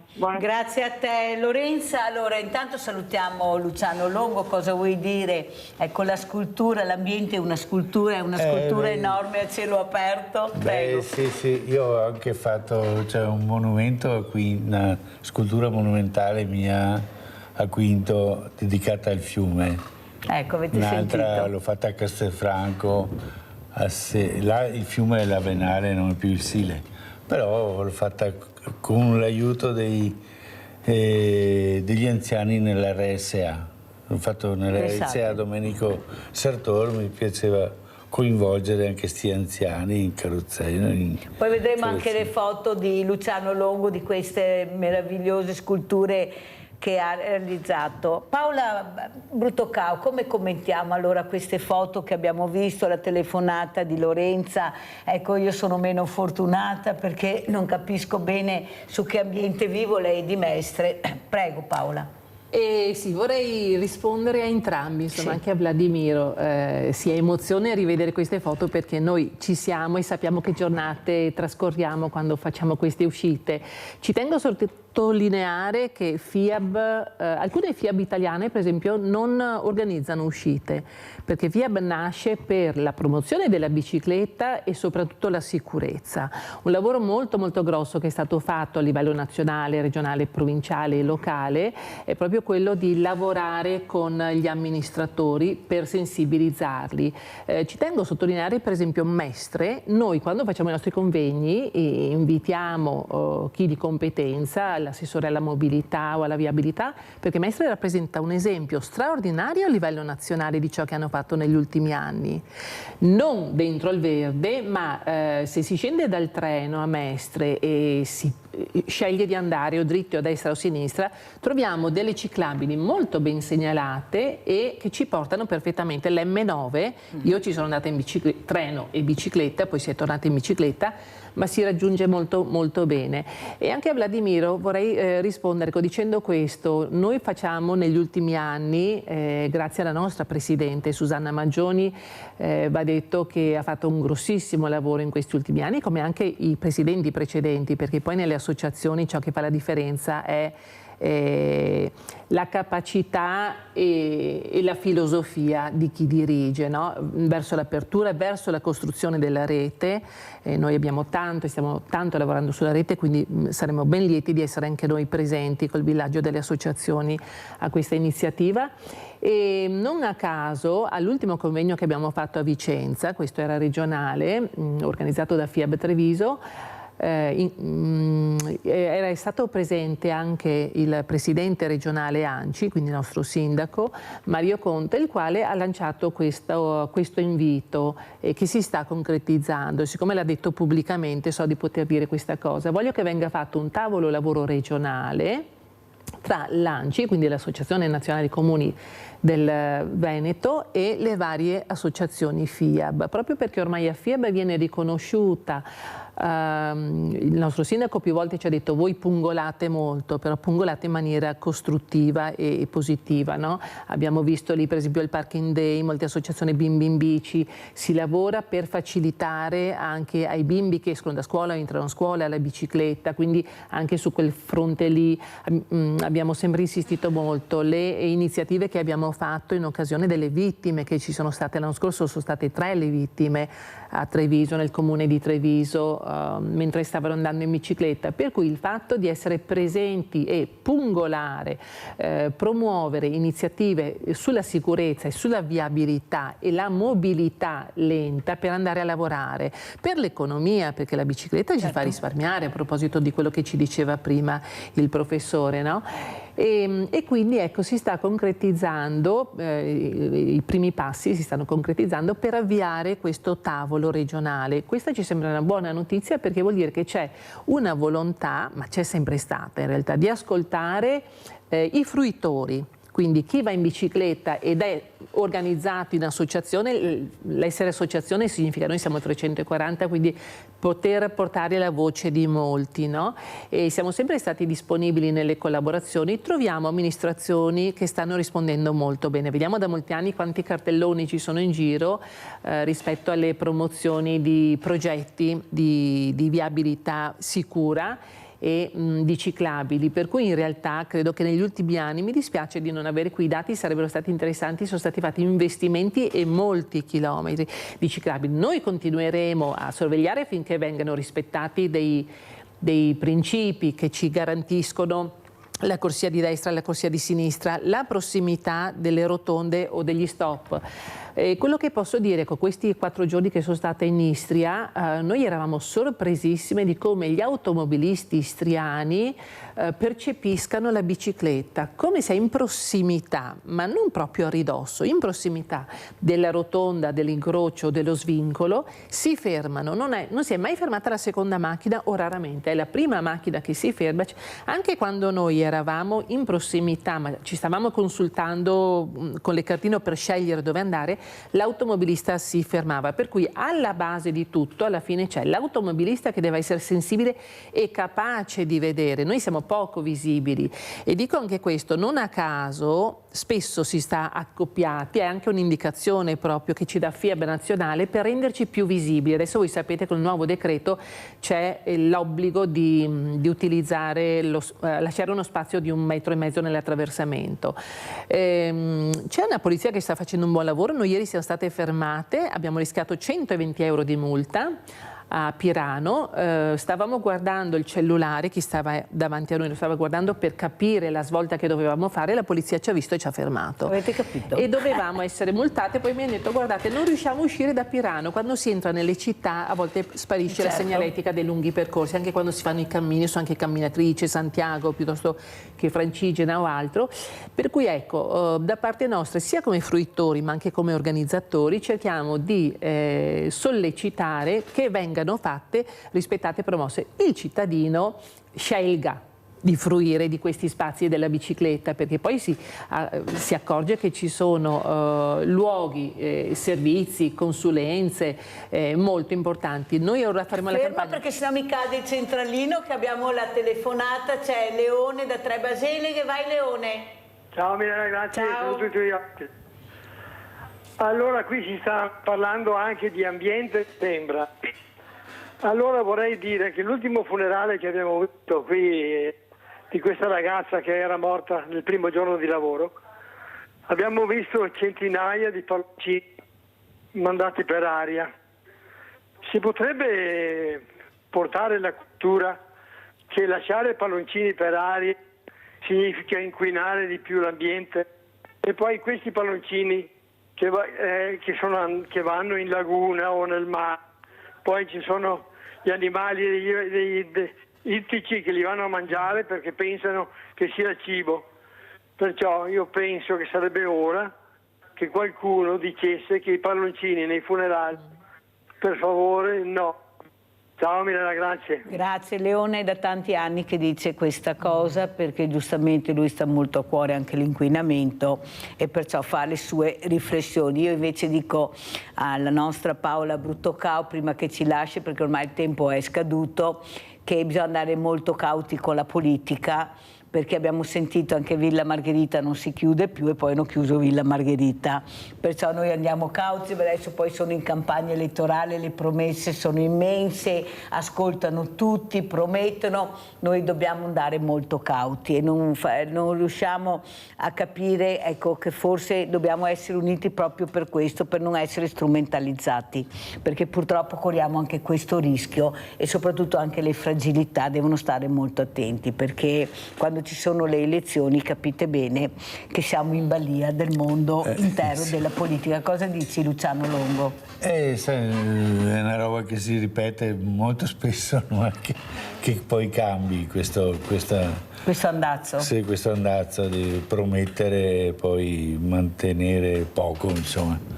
Ascolta Paola Bruttocao, come vuoi lasciarci? Cosa vuoi dire come ultimo messaggio? Hai spiegato benissimo chi è FIAB, l'abbiamo visto, tutte queste bellissime proprio eventi che fate, ecco, non c'è età, chiunque può partecipare. Prego, come ci vuoi lasciare, Paola? Ma con l'invito ad essere più partecipi, ad essere più consapevoli del ruolo importante che può avere il cittadino. Noi come consumatori, come fruitori di luoghi, di spazi, di mezzi, possiamo fare la differenza. Anche nel mercato, tornando al discorso dell'economia, la bicicletta aiuta moltissimo perché c'è un indotto importante. Noi quando ci muoviamo ci fermiamo nei bar, ci fermiamo nei ristoranti, ci fermiamo a dormire fuori, le biciclette le portiamo frequentemente a fare la revisione, diciamo così, il controllo, manutenzioni. Aumentiamo i nostri accessori per la sicurezza, dico la campagna per lo specchietto retrovisore, per i dispositivi di illuminazione, i nostri giubbini colorati, per cui abbiamo delle responsabilità anche noi. Ai cittadini dico utilizziamola molto di più, noi si dice sempre dovremmo parlare nelle scuole, andare nelle scuole, facciamo il lavoro con le scuole, ci sono tanti genitori che sono spaventati dalla bicicletta, che hanno un'apprensione razionale e giusta rispetto all'andare in bici e far andare in bici i loro bimbi, però la scelta non può essere quella no, ho paura, non ci vado, deve essere quella di appunto pungolare, chiedere, pretendere, come ci ha detto prima Lorenza, che vengano realizzati sempre più spazi in sicurezza. Anche noi abbiamo però il compito di utilizzarli, tanti più siamo e tanto più si capirà che c'è necessità di garantirci sicurezza e viabilità. Grazie a Paola Bruttocao, coordinatore, fa parte del direttivo FIAB, questa associazione in parte nuova ma che ha già seminato tantissimo e sta avendo dei risultati ottimi, mentre Luciano Longo rimane con noi. Noi salutiamo Paola Bruttocao. Pubblicità. Grazie.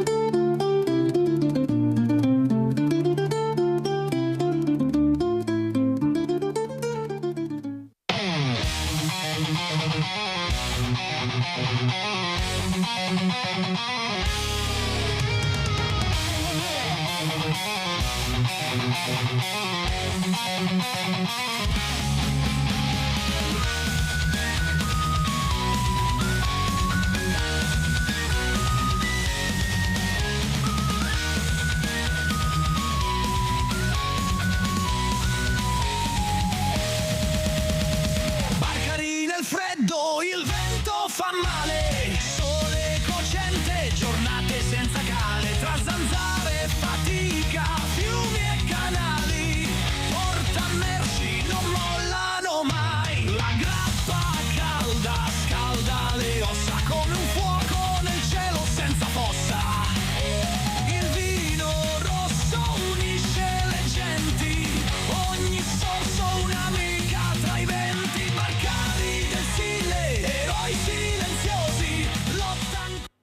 Io ringrazio veramente Alessandro Cestaro, ecco, per questo video molto bello che fa capire l'importanza di quello che lui vuole trasmettere della storia, anche le tradizioni in parte della storia, e soprattutto che ha creato questo Il Boia di Treviso, e adesso ci spiegherà il perché. Saluto anche la sindaca di Eraclea, Nadia Zanchin, di essere con noi. Grazie sindaca, vedrà che bella cosa che ha creato questo ragazzo con la scuola del fumetto, per arrivare con dei messaggi anche importanti per i ragazzi, per i bambini, ed è con noi anche lo scultore Luciano Longo.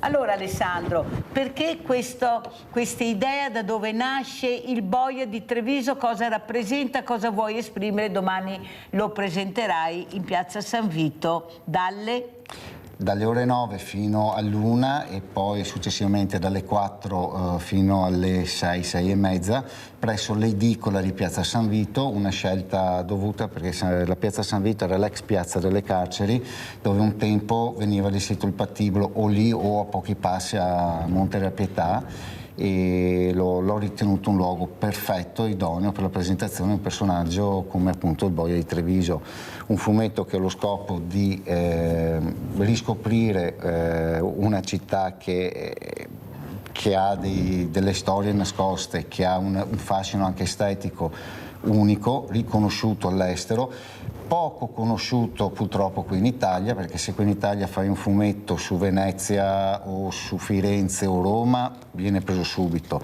Altre città minori invece non sono calcolate nel background editoriale, quindi ho voluto comunque fare questa fatica, perché ripeto, le storie che si sono trovate, che ci tramandiamo, che mi raccontano i vecchi, sono talmente tante da poter da voler essere raccontate. E col Boia di Treviso questo è il primo passo per una lunga serie, si spera appunto, di avventure nel nostro trevigiano.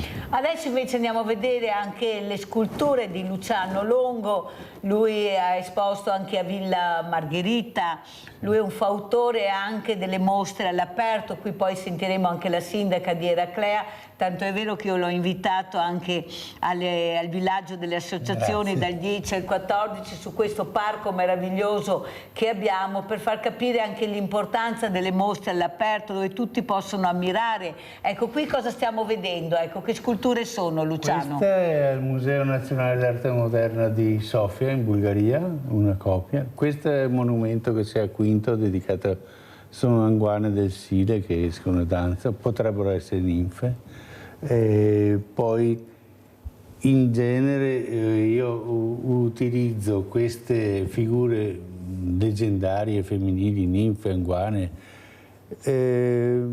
che vivono intorno ai fiumi, intorno ai laghi, vicino al mare, vicino alle zone d'acqua. E da un po' che questa è una ninfa salentina. Salento non è che avessero tanta acqua dove ho scolpito là, ma hanno l'acqua fossile che viene da sottofondo, si vede questa scultura che va su quasi ondulando.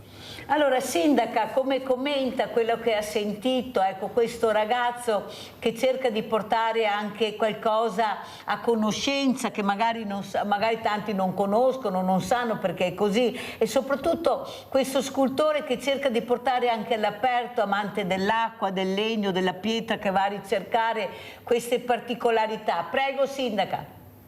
Io innanzitutto vi ringrazio per l'invito e per essere qui stamattina.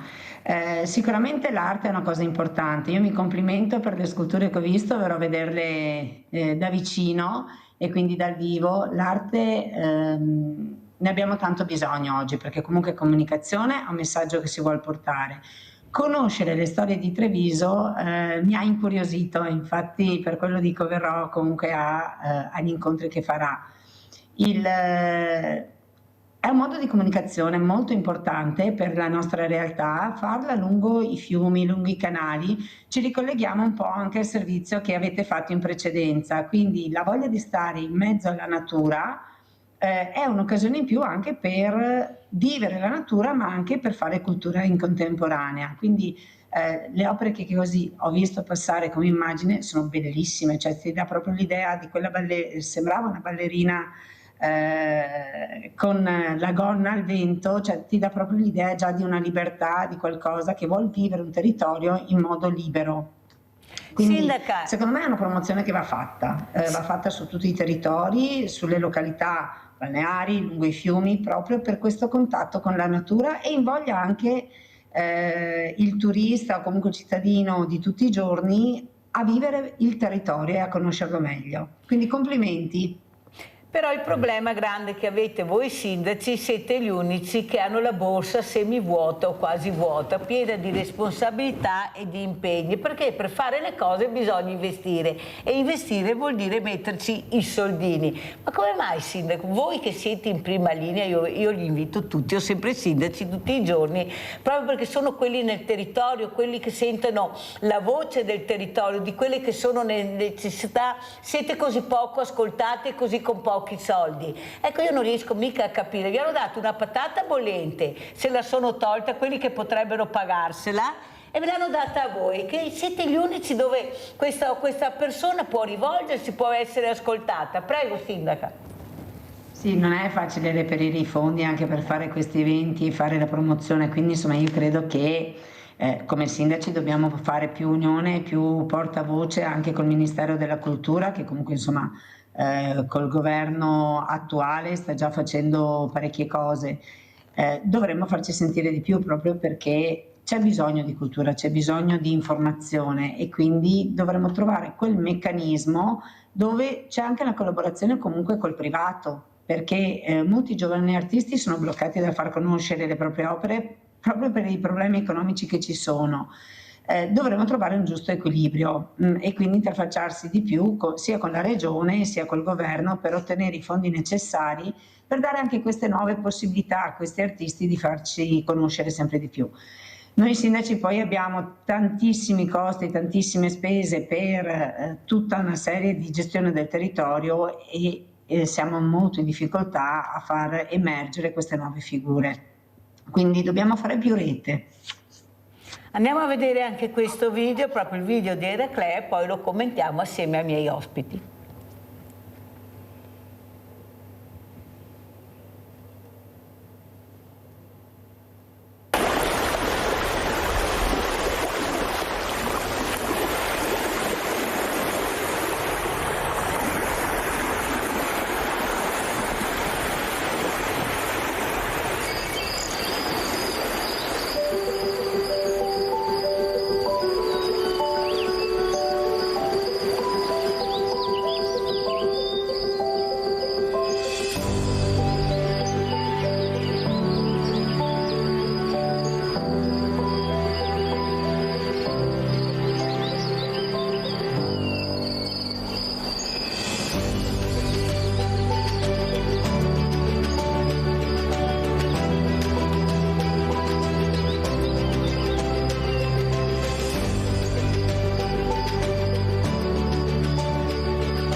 Sa, sindaca Zecchinè, cosa diceva Alessandro Cestaro? Ha detto: ma quanto belli siamo, parchi, mare, cultura, arte.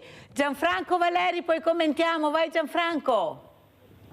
Sì, buongiorno signora Mirella. Buongiorno. Buongiorno signor Sindaco, complimenti per la sua vittoria signor Sindaco. Ecco, signor Sindaco, volevo fargli due precisazioni. Tanto complimenti come tiene il cimitero di Eraclea. È uno dei cimiteri più accuditi che io, siccome sono anziano e ho parenti un po' dappertutto, e lei tiene il cimitero veramente in ordine.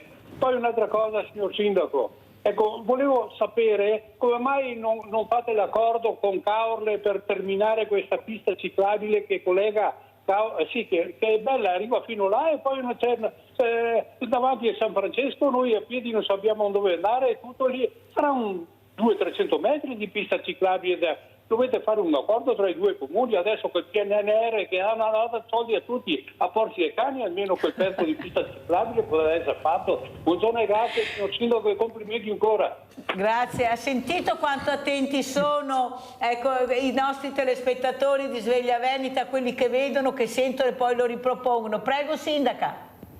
Allora, dico che quel tratto di Caorle fino alla competenza di Eraclea la pista ciclabile c'è. Con il sindaco di Caorle ci eravamo sentiti, io sono di nuova elezione perché sono ritornata in carica martedì, o meglio con lo scrutinio che è stato fatto lunedì. Comunque quello che eravamo rimasti 6 mesi fa è che c'è la volontà di terminare quel tratto, anche perché ci sono delle mappe, prima si parlavano di ciclabili, ci sono delle mappe proprio che si interrompono e quindi nel corso dei prossimi mesi verrà fatta l'unione, almeno io ero rimasta a queste notizie.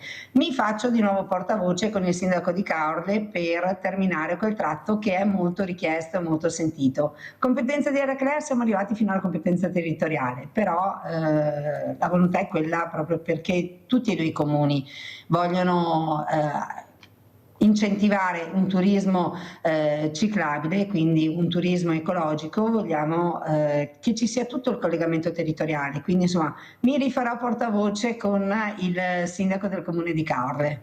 Senta Sindaco, si è aperta la stagione turistica, un maggio piovoso, ma soprattutto il lavoro. Com'è la situazione Sindaca? Cosa ci dice? Cosa vi aspettate? Allora, come affluenze ce le aspettiamo, il problema è sempre lo spiaggiato. Io nella spiaggia ho proprio il problema dello spiaggiato, che stanno continuando a portare fuori tutto il materiale che è arrivato lungo il mare. Si prevede una stagione positiva comunque a livello di prenotazioni. Il problema è sempre il ripascimento e queste continue mareggiate che arrivano sempre più tardi e quindi sempre più a ridosso della stagione estiva, tant'è che noi abbiamo fatto proprio un'ordinanza ieri dove dobbiamo andare a interdire l'accesso su determinate aree del litorale di notte, quindi insomma di sera lavoreremo per portare via il materiale che va a precludere il godimento della spiaggia. È comunque una stagione che si presenta in modo positivo dalle prenotazioni che abbiamo. Speriamo solo che il tempo e il meteo si sistemi un po' e lasci partire questa stagione. Da metà giugno, ha detto il meteorologo che ha avuto ospite, qui da metà giugno arriverà il caldo. Anche questo weekend purtroppo è traballante, diceva, ma a metà giugno fortunatamente dovrebbe arrivare l'estate. Senta Sindaca, ma quello che veramente sono le linee guida che vengono anche dai turisti è sempre più verde, sempre più green, piste ciclabili, meno cemento. Ecco, io vedo che specialmente i sindaci nuovi, quelli giovani, sono proiettati in questa linea. Prego Sindaca. Sì, noi siamo proiettati per il green, ma è anche il tipo di turismo che abbiamo sulle nostre coste. Noi ospitiamo turisti che provengono dai paesi del nord, turisti che vogliono conoscere il territorio, che vogliono spostarsi, perché il turista che si fa una vacanza tutta in spiaggia oggi non c'è più, e direi per fortuna. E quindi il contatto diretto con la natura è quello che chiedono. Infatti anche noi, io parlo per il mio comune, ma è una cosa che stiamo facendo tutti quanti, ognuno per il proprio territorio, stiamo implementando sempre di più le piste ciclabili su Eraclea. Noi ne abbiamo messi in programma di importanti, Eraclea Mare si sta in qualche modo concretizzando anche con quella di San Donà di Piave, dove la cosiddetta pista ciclabile dal treno al mare, affinché chi arriva con il treno possa arrivare direttamente Aira-Creamare con la ciclabile. È un modo per vivere il territorio e cercare di inquinare anche sempre meno. Noi abbiamo un grande dovere, secondo me, che è quello di rispettare la natura.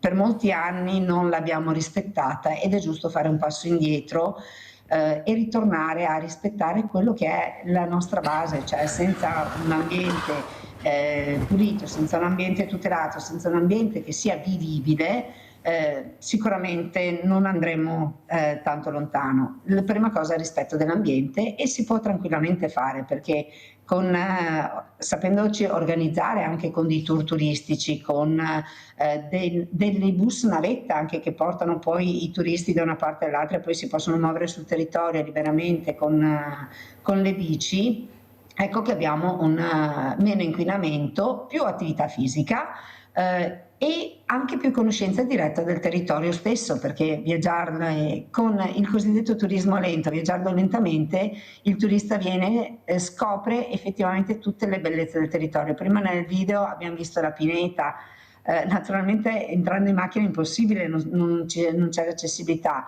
La pineta, la laguna e quindi tutto quello che è natura può essere visto sia a piedi naturalmente ma anche in bicicletta, e facendo i chilometri veramente noi abbiamo dei territori che sono tutti belli. Tutto io penso che dovremmo puntare di più anche sulla mobilità. Sindaco, devo correre, se no non ce la faccio perché ho poco tempo. Sulla mobilità acque, ecco, questi collegamenti, quei traghetti, ecco, come ha fatto anche Lignano, il Bibbione, ecco, abbiamo visto, ecco, proprio il successo che proprio le persone amano per prendere la bicicletta, girare, spostarsi. La via acque, invece di fare la terza e quarta corsia, Sindaco, lo dico io, forse dovremmo sfruttare di più quello che abbiamo, che è l'acqua e questi porti meravigliosi che abbiamo la fortuna di avere. Ecco, bisogna puntare anche su questo, a mio avviso, perché è quello che richiede anche il turista. Luciano Longo, tu che giri, che fai, e soprattutto l'importanza di trovare questi materiali, rivediamo le foto che ha mandato Luciano Longo per esaltare anche il materiale. Tu mi spiegavi quanta fatica delle volte fai a reperire certi materiali, non è facile creare un qualcosa con un materiale che ti dia veramente il risultato ottimale. Prego. Io, siccome prima vi avevo detto che mi lego i luoghi dove c'è l'acqua, mi lego anche i luoghi dove trovo il marmo, il legno di quel posto, come per esempio la ninfa salentina è fatta con quei sassi dei muri a secco, è stata scolpita, e poi con un melo che c'era. Stiamo vedendo adesso le foto che riproponiamo perché sono bellissime. Quello che volevo dire è che girando un po' tutto il mondo, perché ho fatto delle cose a Bucarest o in Cina sono stato parecchie volte, e ho sempre trovato queste figure leggendarie femminili legate alle acque, e che hanno con questa per me sono una metafora della forza della natura.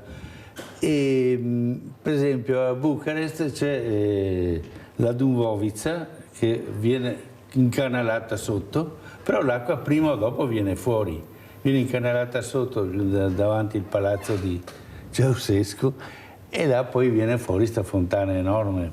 Quindi questa forza femminile, secondo me, la puoi sì, tenere bloccata, però prima o dopo esce. O no? O no?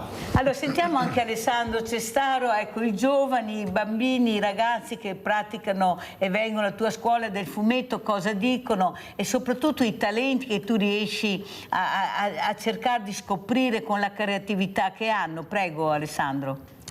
Beh, innanzitutto mi prendo un minuto per ringraziare chi mi ha aiutato a creare Breve Treviso, tra cui il mio barista Ivano, che ha creduto in questa cosa e mi ha dato un grossissimo sostegno.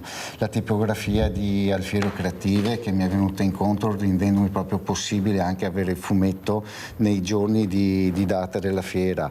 Alla Gabriella Zappador, che con il suo contributo e la sua pubblicità mi ha aiutato tantissimo. E ovviamente a mia madre e mio padre, che mi hanno permesso di alleggerire anche il carico lavorativo per potermi dedicare a quest'opera. Ora appunto l'obiettivo è rafforzare questo tipo di narrativa, di spero vivamente, di qualità sia visiva che narrativa, anche perché se io non do stimoli ai miei ragazzi con le mie opere, i ragazzi rischiano di sentirsi demotivati. Quindi i progetti futuri saranno tanti, coinvolgeranno i nostri ragazzi, cercherò di, come sto cercando da anni, di far capire che non si può buttare su un prodotto, che sia un fumetto, che sia una scultura, che sia un dipinto, senza avere una conoscenza del territorio, un amore delle proprie radici o di ciò che si fa.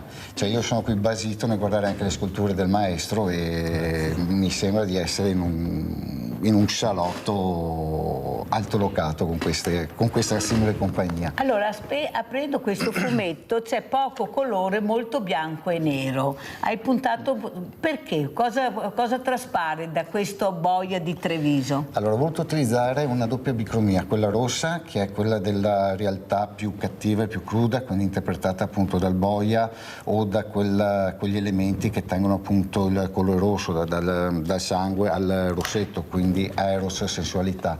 E il verde l'ho utilizzato per la colorazione delle anguane, altro punto in comune che abbiamo con il maestro, per rappresentare non solo la realtà ma anche il folklore e le leggende. Quindi un fumetto storico, fantasy, che, ripeto, cerca di toccare tutte le storie inerenti appunto alle anguane, ai Mazzariol. Anzi, se magari qualche tuo spettatore ha la storia del nonno che ha incontrato il Mazzariol che gli ha fatto un dispetto, ben venga, chiamatemi, ho il negozio in via Sant'Antonino, la scuola di fumetto di Treviso, mandatemi anche le vostre testimonianze perché ne sono lietto. Ascolta, però qualcuno, siccome noi non ci fermiamo solo a Treviso ma ampliamo perché abbiamo telespettatori e telespettatrici da Mantova, dappertutto, anche in Svizzera ci guardano su internet. Cos'era il Mazzariol? Perché spieghiamo anche il Mazzariol. Il Mazzariol è un folletto che non è solo di Treviso ma proprio abbraccia penso tutta Italia, cambia ovviamente il nome di regione in regione. È un folletto che può volsi dispettoso o comunque di aiuto. Le storie che io sto raccogliendo sono storie in cui magari il contadino non aveva da mangiare né per sé né per i figli né per gli animali, ma la mattina dopo gli animali erano comunque stranamente ben nutriti e quindi si dava il merito al Mazzariol.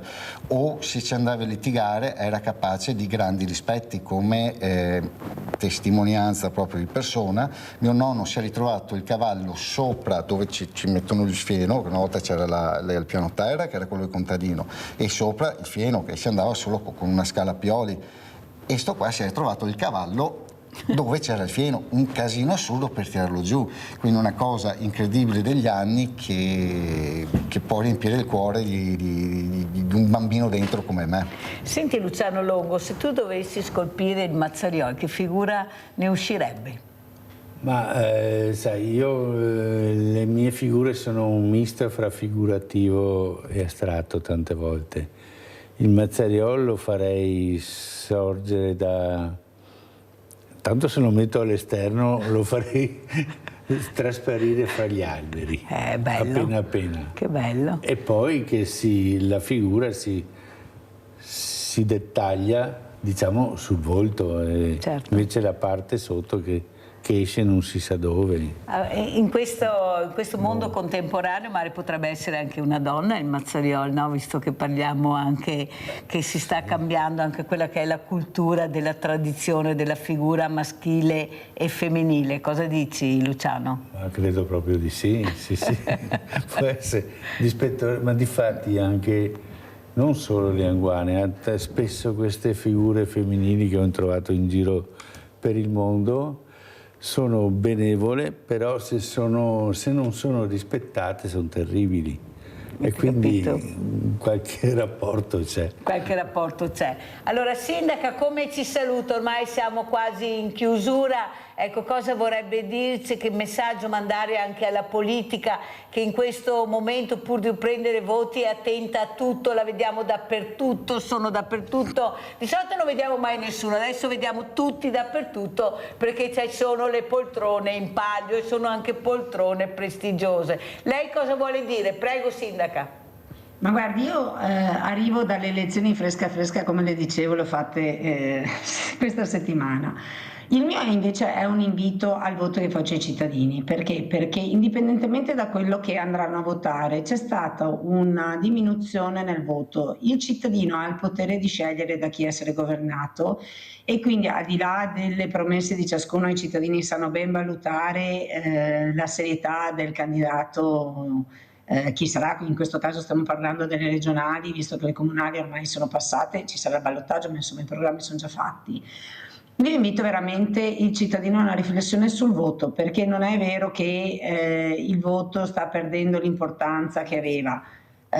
Chi va a votare sceglie da chi essere governato, quindi è importante ritornare a un'affluenza alle urne, proprio perché si fa un destino di un paese, quindi il fatto di non andare è un po' come essere complici di una situazione un po' di menefreghismo, e non si può poi accusare la politica sempre se già il cittadino stesso non fa il proprio dovere. Quindi, indipendentemente da quello che sarà il voto, il candidato preferito, andate a votare. Questo è un appello che io faccio ai cittadini. Grazie veramente Sindaco per quello che ha detto. Io lo dico sempre, indipendentemente dal referendum o no, la partecipazione è obbligatoria. Votate quello che volete, ma andate a votare, perché è importante la partecipazione. Sì. Ecco, poi non lamentatevi se le cose non vanno bene, perché bisogna anche partecipare. Allora sentiamo Alessandro Cestaro, come vuoi salutarci, cosa vuoi dire? Ricordiamo l'appuntamento di domani, dove, come?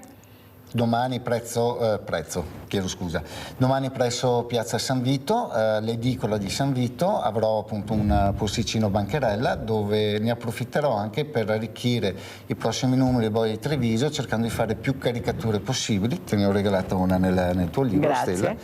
E sarebbe bello anche riuscire a inserire tutte queste caricature dei trevigiani che passeranno nei successivi prodotti, in modo che sia un fumetto sempre più ricco e sempre più del territorio. Quindi mi auguro... qua c'è anche la caricatura di Mirella? Lì c'è anche la caricatura di Mirella. No, adesso me la fai vedere, intanto che io chiedo anche a Luciano Longo. Luciano, cosa vuoi dire, come vuoi salutarci? Guardate, ha fatto la caricatura anche a Mirella, guardate, non so se si vede, eccola qua. Prego Luciano, poi te la passo. Allora, no, niente, volevo dirvi, io ho avuto spesso il problema con i comuni che, per riprendere il discorso che avevi fatto all'inizio, cioè che hanno pochi soldi. Sì, poi ho sentito che per esempio per fare il ponte sullo stretto vengono decurtate ai comuni. Comunque pensateci quando andate a votare. Vai Luciano. Sì, no, dopo volevo dire che prossimamente io sono a Vicenza, al chiostro di San Lorenzo, dal 13 al 15. Poi fine agosto, l'ultima metà, invece al chiostro di San Francesco a Treviso. E poi sarò annuale, poi... E dal 10 al 13 luglio anche al Parco del Sile col villaggio delle associazioni. Molto e poi chissà, Sindaco, magari anche Eraclea, ecco, questo scultore meraviglioso che abbiamo la fortuna di avere, magari portare queste sculture nel mondo, perché ormai il turismo arriva dappertutto, e sarà una cosa molto bella. Cosa ne dice, Sindaca? Che può essere effettivamente una cosa molto bella e interessante. Anche proprio a Eraclea Mare già delle idee, parlando con voi, adesso stanno venendo, quindi può essere una cosa molto bella e interessante.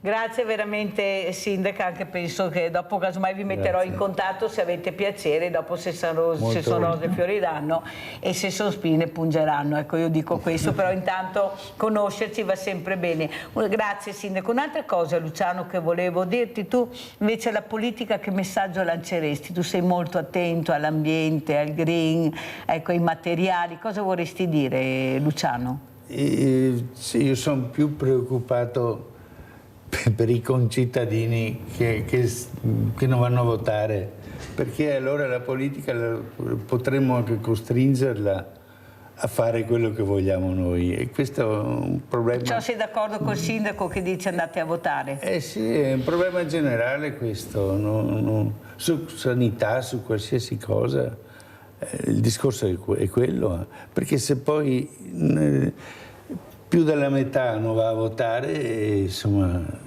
Sai che io sono a più di qualche anno che darei il voto ai sedicenni, anche come lo fanno poi in altri stati, non è che abbia alimentato l'acqua calda, perché questa è la dimostrazione proprio con Alessandro Cestaro, con la scuola del fumetto, ecco la creatività che hanno questi ragazzi, l'impegno che ci mettono. Ecco, io penso che, come dico sempre, spero che qualcuno riesca a capire, ma io ho paura che non lo facciano perché hanno paura del voto dei giovani, sono terrorizzati a mio avviso del voto dei giovani che potrebbero fare proprio un cambiamento fondamentale e perciò faranno fatica, però io ci provo, cioè, lo dico. Tu saresti d'accordo al voto dei sedicenni? Io sì.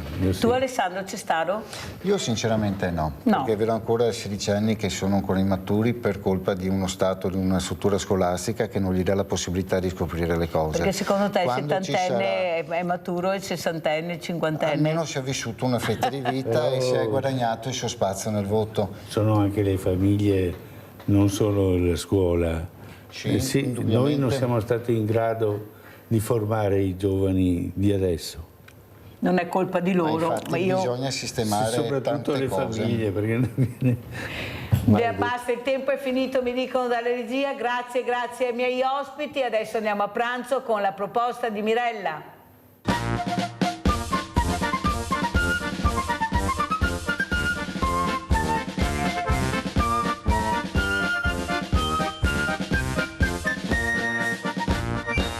Salve, oggi per voi ci sarà un momento dolce.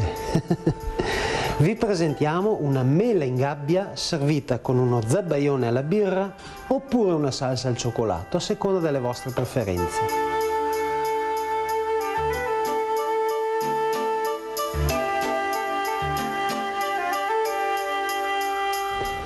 Per iniziare a preparare questo piatto abbiamo bisogno di una mela, dello zucchero semolato, un goccio di vino bianco, pochissima panna, degli amaretti sbriciolati, della granella di zucchero e della pasta sfoglia che possiamo acquistare già congelata o fresca presso il nostro pasticcere di fiducia.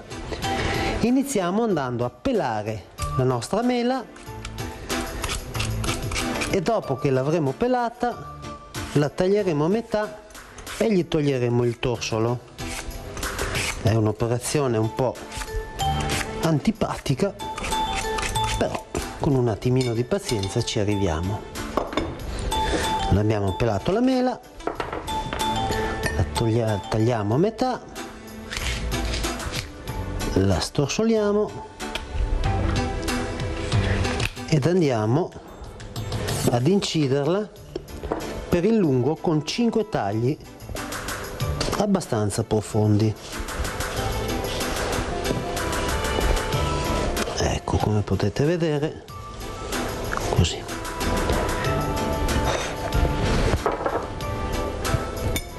Facciamo lo stesso con l'altra mezza mela. Diciamo che ogni mezza mela è una porzione, per cui poi vedete voi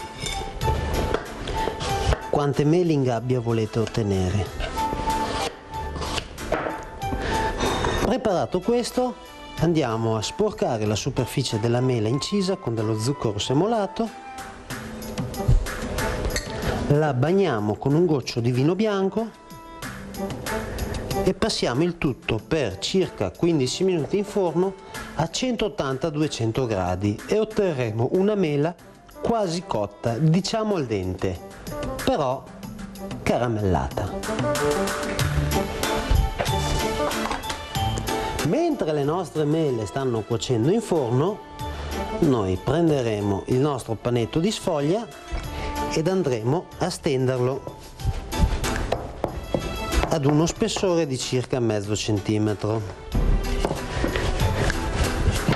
Lo sporchiamo con un pizzico di farina se vediamo che tende ad attaccarsi alla tavola e quando lo avremo steso prepareremo delle strisce di pasta di circa una quindicina di centimetri di larghezza e una decina di lunghezza, praticamente dei piccoli rettangoli. adesso ve li facciamo vedere. Ecco qui. Devono contenere la mela che poi tireremo fuori dal forno. Questi 2 rettangoli andremo a sporcarli con il nostro uovo, che ci servirà anche in un momento successivo per aiutare la doratura della pasta quando metteremo il tutto nuovamente in forno. Sporchiamo un attimino i bordi della pasta sfoglia. Eccoci. Ora andiamo a sfornare le nostre mele che si saranno nel frattempo cotte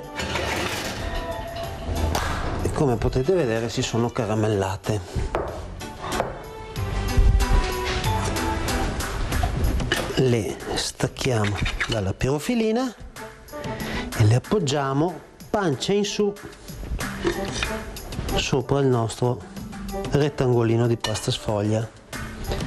Al centro prendiamo i nostri amaretti con un goccio di panna che andremo un attimino a stemperare e ci versiamo questo composto poco poco sopra in modo da tappare il buchino e creare un piccolo aroma un po' diverso al sapore di amaretto sulle nostre mele. Andiamo a chiuderle. Ricordiamoci di come abbiamo fatto i tagli nella mela e di conseguenza andiamo a chiudere la nostra mela in questa maniera. Sappiamo che i tagli sono in questa direzione. Gli chiudiamo un attimino gli angoli, pressiamo bene il tutto. Fatto questo, rifacciamo gli stessi tagli nella pasta sfoglia che abbiamo fatto in precedenza nella mela. 1, 2, 3, 4 e 5. Seguiamo un attimino quello che abbiamo fatto prima, spennelliamo la superficie della pasta sfoglia con l'uovo che avevamo già preparato in precedenza, 2 granelle di zucchero in superficie ed inforniamo il tutto a 220-230 gradi per una decina di minuti fino alla doratura della pasta sfoglia. Poi vi facciamo vedere il risultato. Abbiamo completato la cottura delle nostre mele in gabbia ed andiamo a preparare il nostro piattino. Prendiamo una delle nostre mele, prendiamo lo zabbaione di cui abbiamo parlato in uno dei precedenti episodi. Ricordatevi sempre che se avete piacere di avere dei consigli o dei suggerimenti potete chiamare la nostra redazione oppure mandare un'email e noi saremo ben lieti di rispondere alle vostre domande. Abbiamo un po' di salsa al cioccolato e chiudiamo il tutto con 2 granelline di zucchero e, se lo gradite, un amaretto sbriciolato. Un dolce semplice, di stagione e simpatico. Buon appetito a voi!